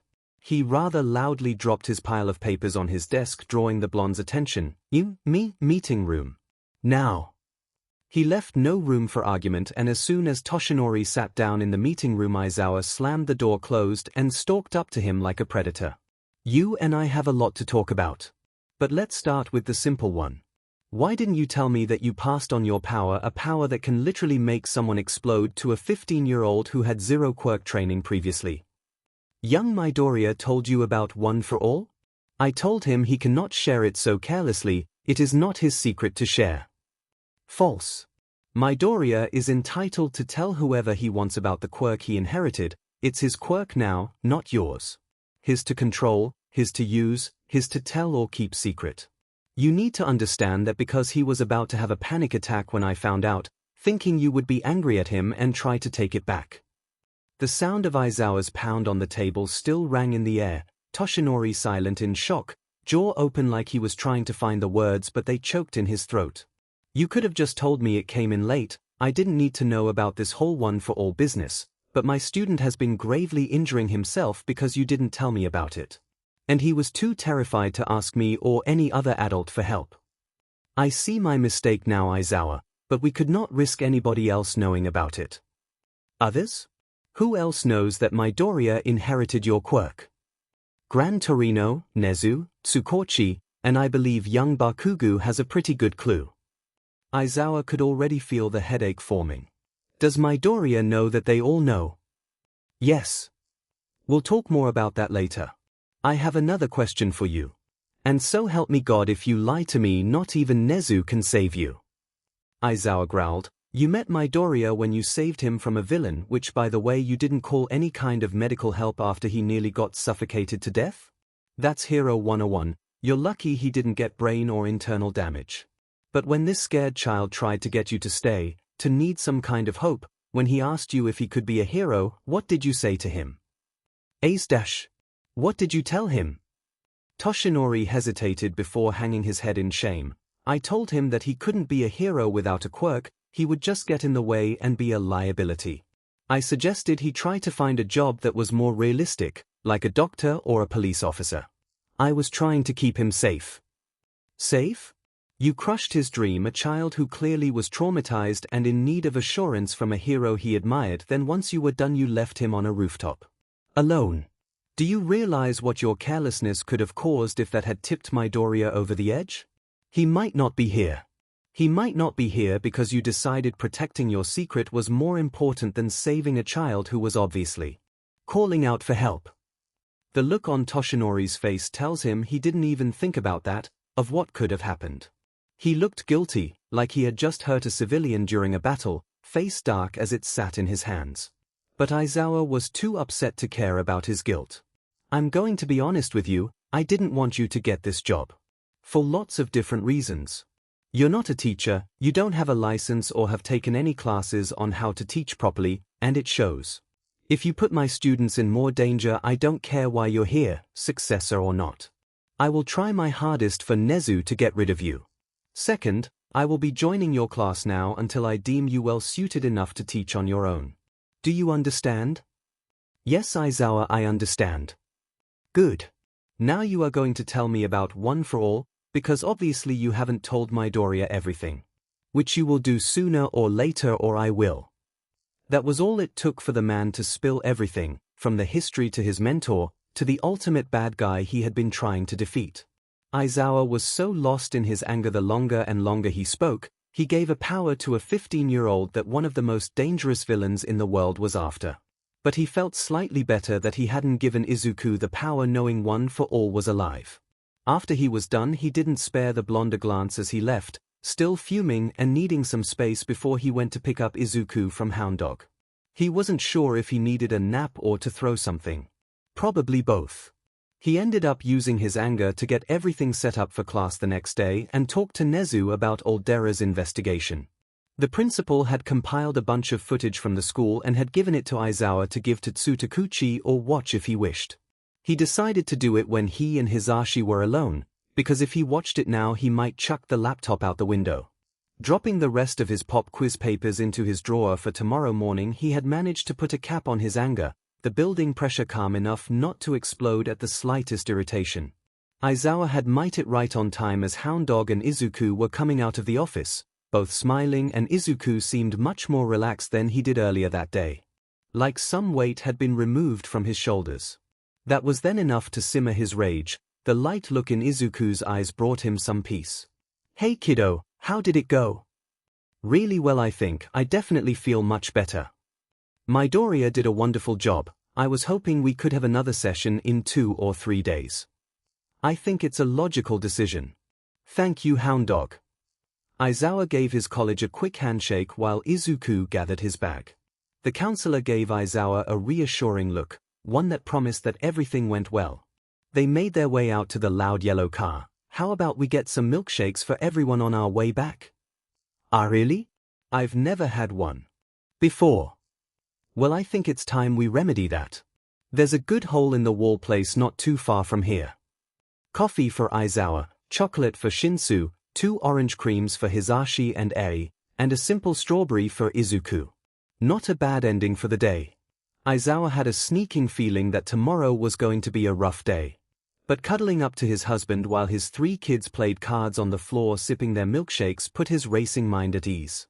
"You've got something on your mind. I can always tell because you furrow your eyebrows. You gotta stop or you'll have wrinkles by the time you're 35. Just thinking about tomorrow. I'll have to talk to Bakugo about old Dera and his behavior. I have a feeling it won't go well." "Perhaps, but you'll be able to handle it. It won't be too bad. Relax, love." Shinsu found he really liked Izuku as a brother, and sharing the attic had been a great idea. They got along perfectly, they had the same type of humor and love for cats. And with their similar pasts they were able to relate to each other a lot more than other people. It was nice to have someone that understood you. He just wished they had become friends sooner, but he only had himself to blame for that one. Izuku had told him about his past a few days after he arrived, obviously not everything, but enough for Shinsu to understand he was quirkless for a long time. He felt even more shitty when he thought back to what he said at the festival, but Izuku just brushed it off. Shinsu would make it up to him, he promised. Their beds were across from each other, pushed against the 2 walls on either side of the room so they could see each other. They'd spent the whole day arranging the rest of their furniture in the surprisingly big attic. They ended up connecting their desks that were comically split. Shinsu had immediately covered his small window with a thick curtain and Izuku put up his few posters on the wall. "Is that an Eraserhead poster? Where in the world did you find that?" "Oh, I made it." "Could you make me one?" "Sure." Izuku squeaked out, embarrassment on his face. But it was nice. Shinsu was a little sad they had to move back into the dorm so soon. There was still a little bit of awkwardness, but they'd taken to each other's presence like fish to water. At the moment they were just laying in their corresponding beds. Shinsu was playing with the cats with a little wand and Izuku was on his stomach writing in his notebook. The soft scratches of pen on paper stopped suddenly, making the tired teen look up. "You okay?" Izuku took a moment to respond and turned back from the small window. When he did, his eyes stayed at the green sheets. "It's nothing, I'm just nervous about tomorrow." "Why?" "You'll be back in the presence of your friends and that darling boyfriend of yours." "It's not that. Aizawa is going to have to talk to Bakugo, which means he'll find out that my mom is going to go to jail. I know he's going to try and seek me out to blame it on me, that it will be my fault that my mother is going on trial. And who knows what he'll do this time."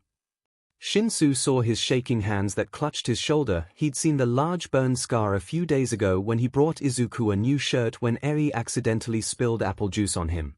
He hadn't said anything about it, he knew better than to ask now. He picked up radio and placed her on his back, then sat beside him with a big sigh. "Don't worry too much, Dad won't let that dumb blonde get too close. Neither will I, and I doubt your boyfriend will either. If it makes you feel safe, you can come sit with me at my table. Bring your friends too if you want.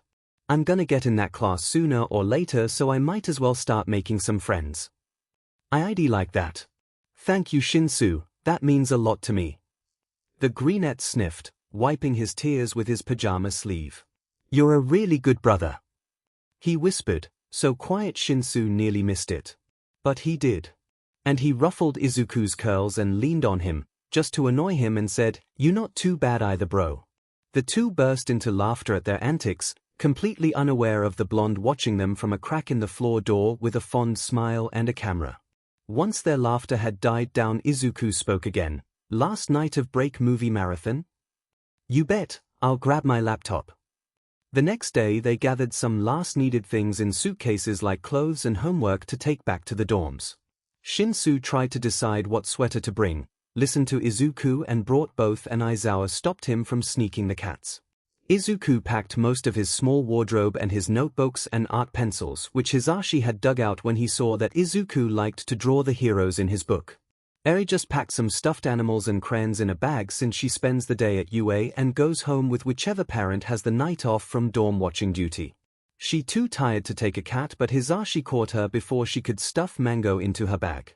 The school there was filled with chatter and slight road rage on Hisashi's part when he saw some guys spreading down the neighborhood road. The rest of the drive was pretty normal.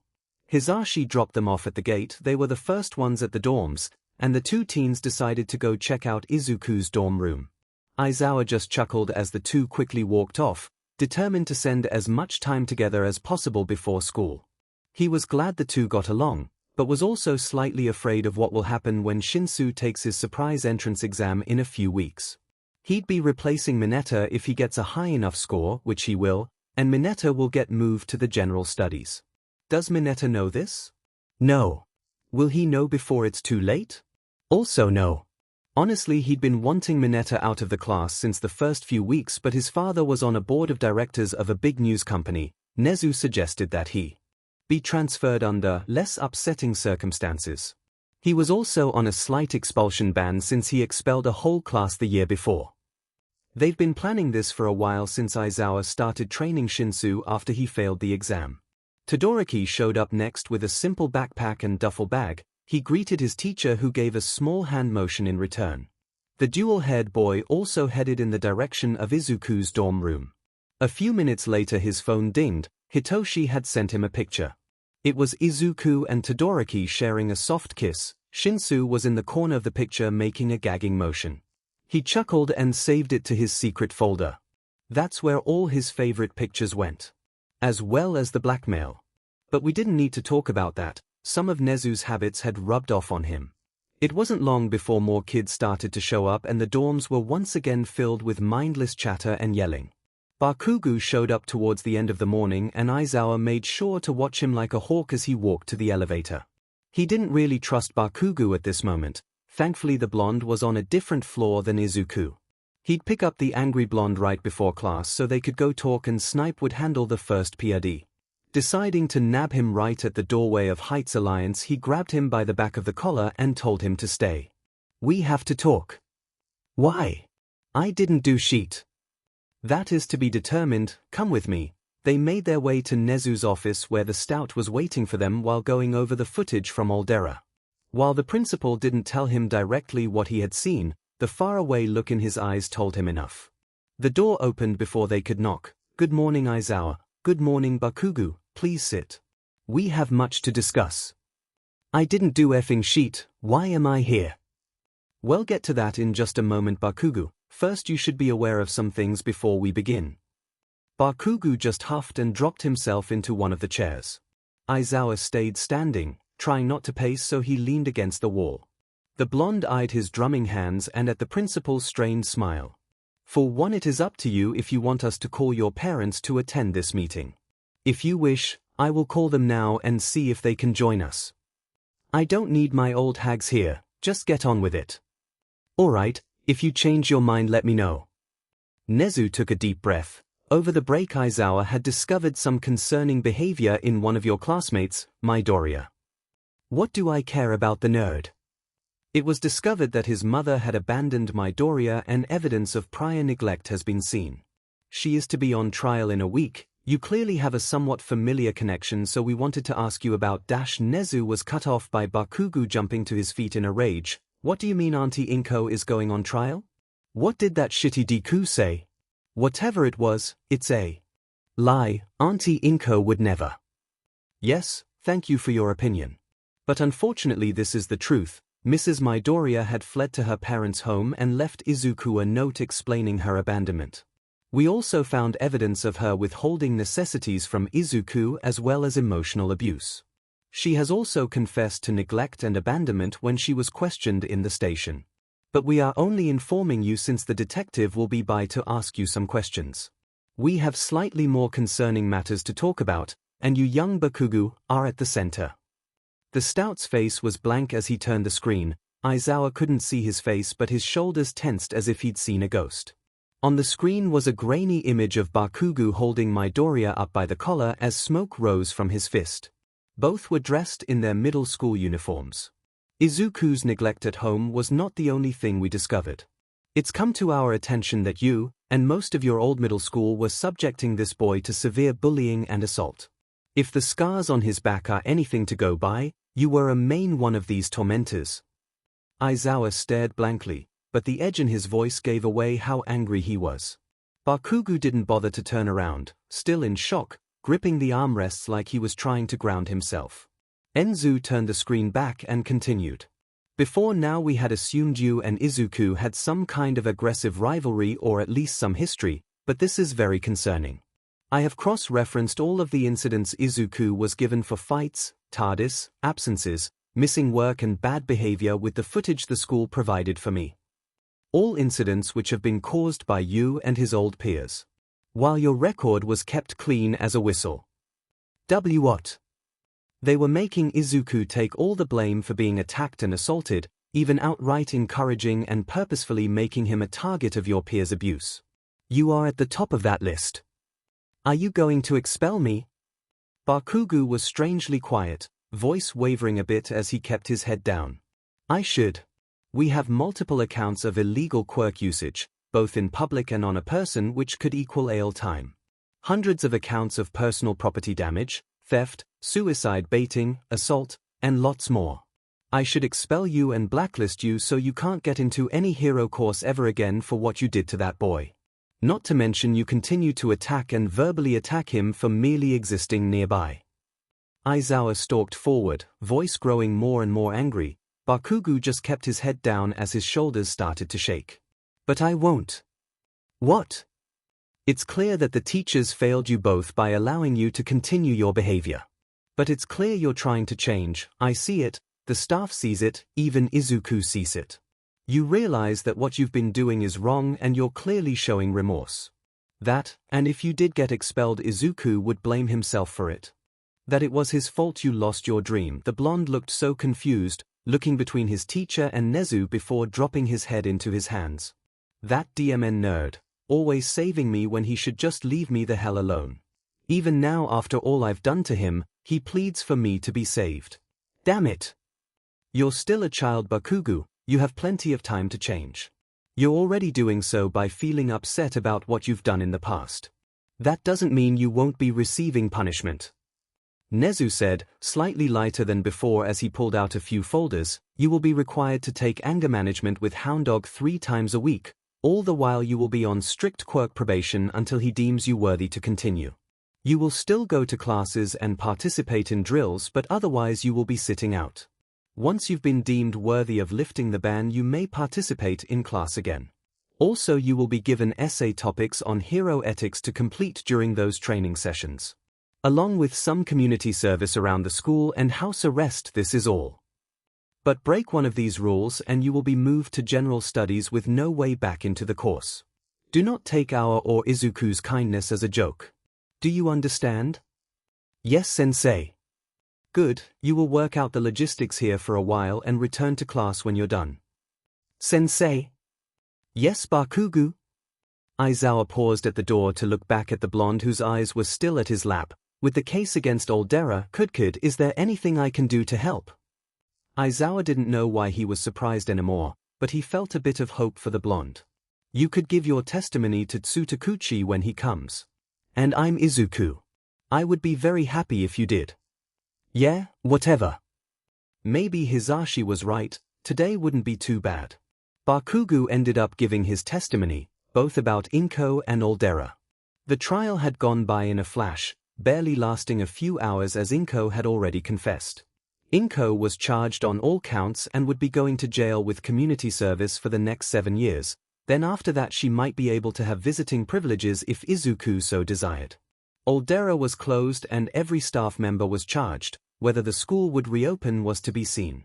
Legal guardianship officially went to Aizawa and Hisashi, who were happy to have the Greenette finally be theirs. Eri and Shinsu were ecstatic.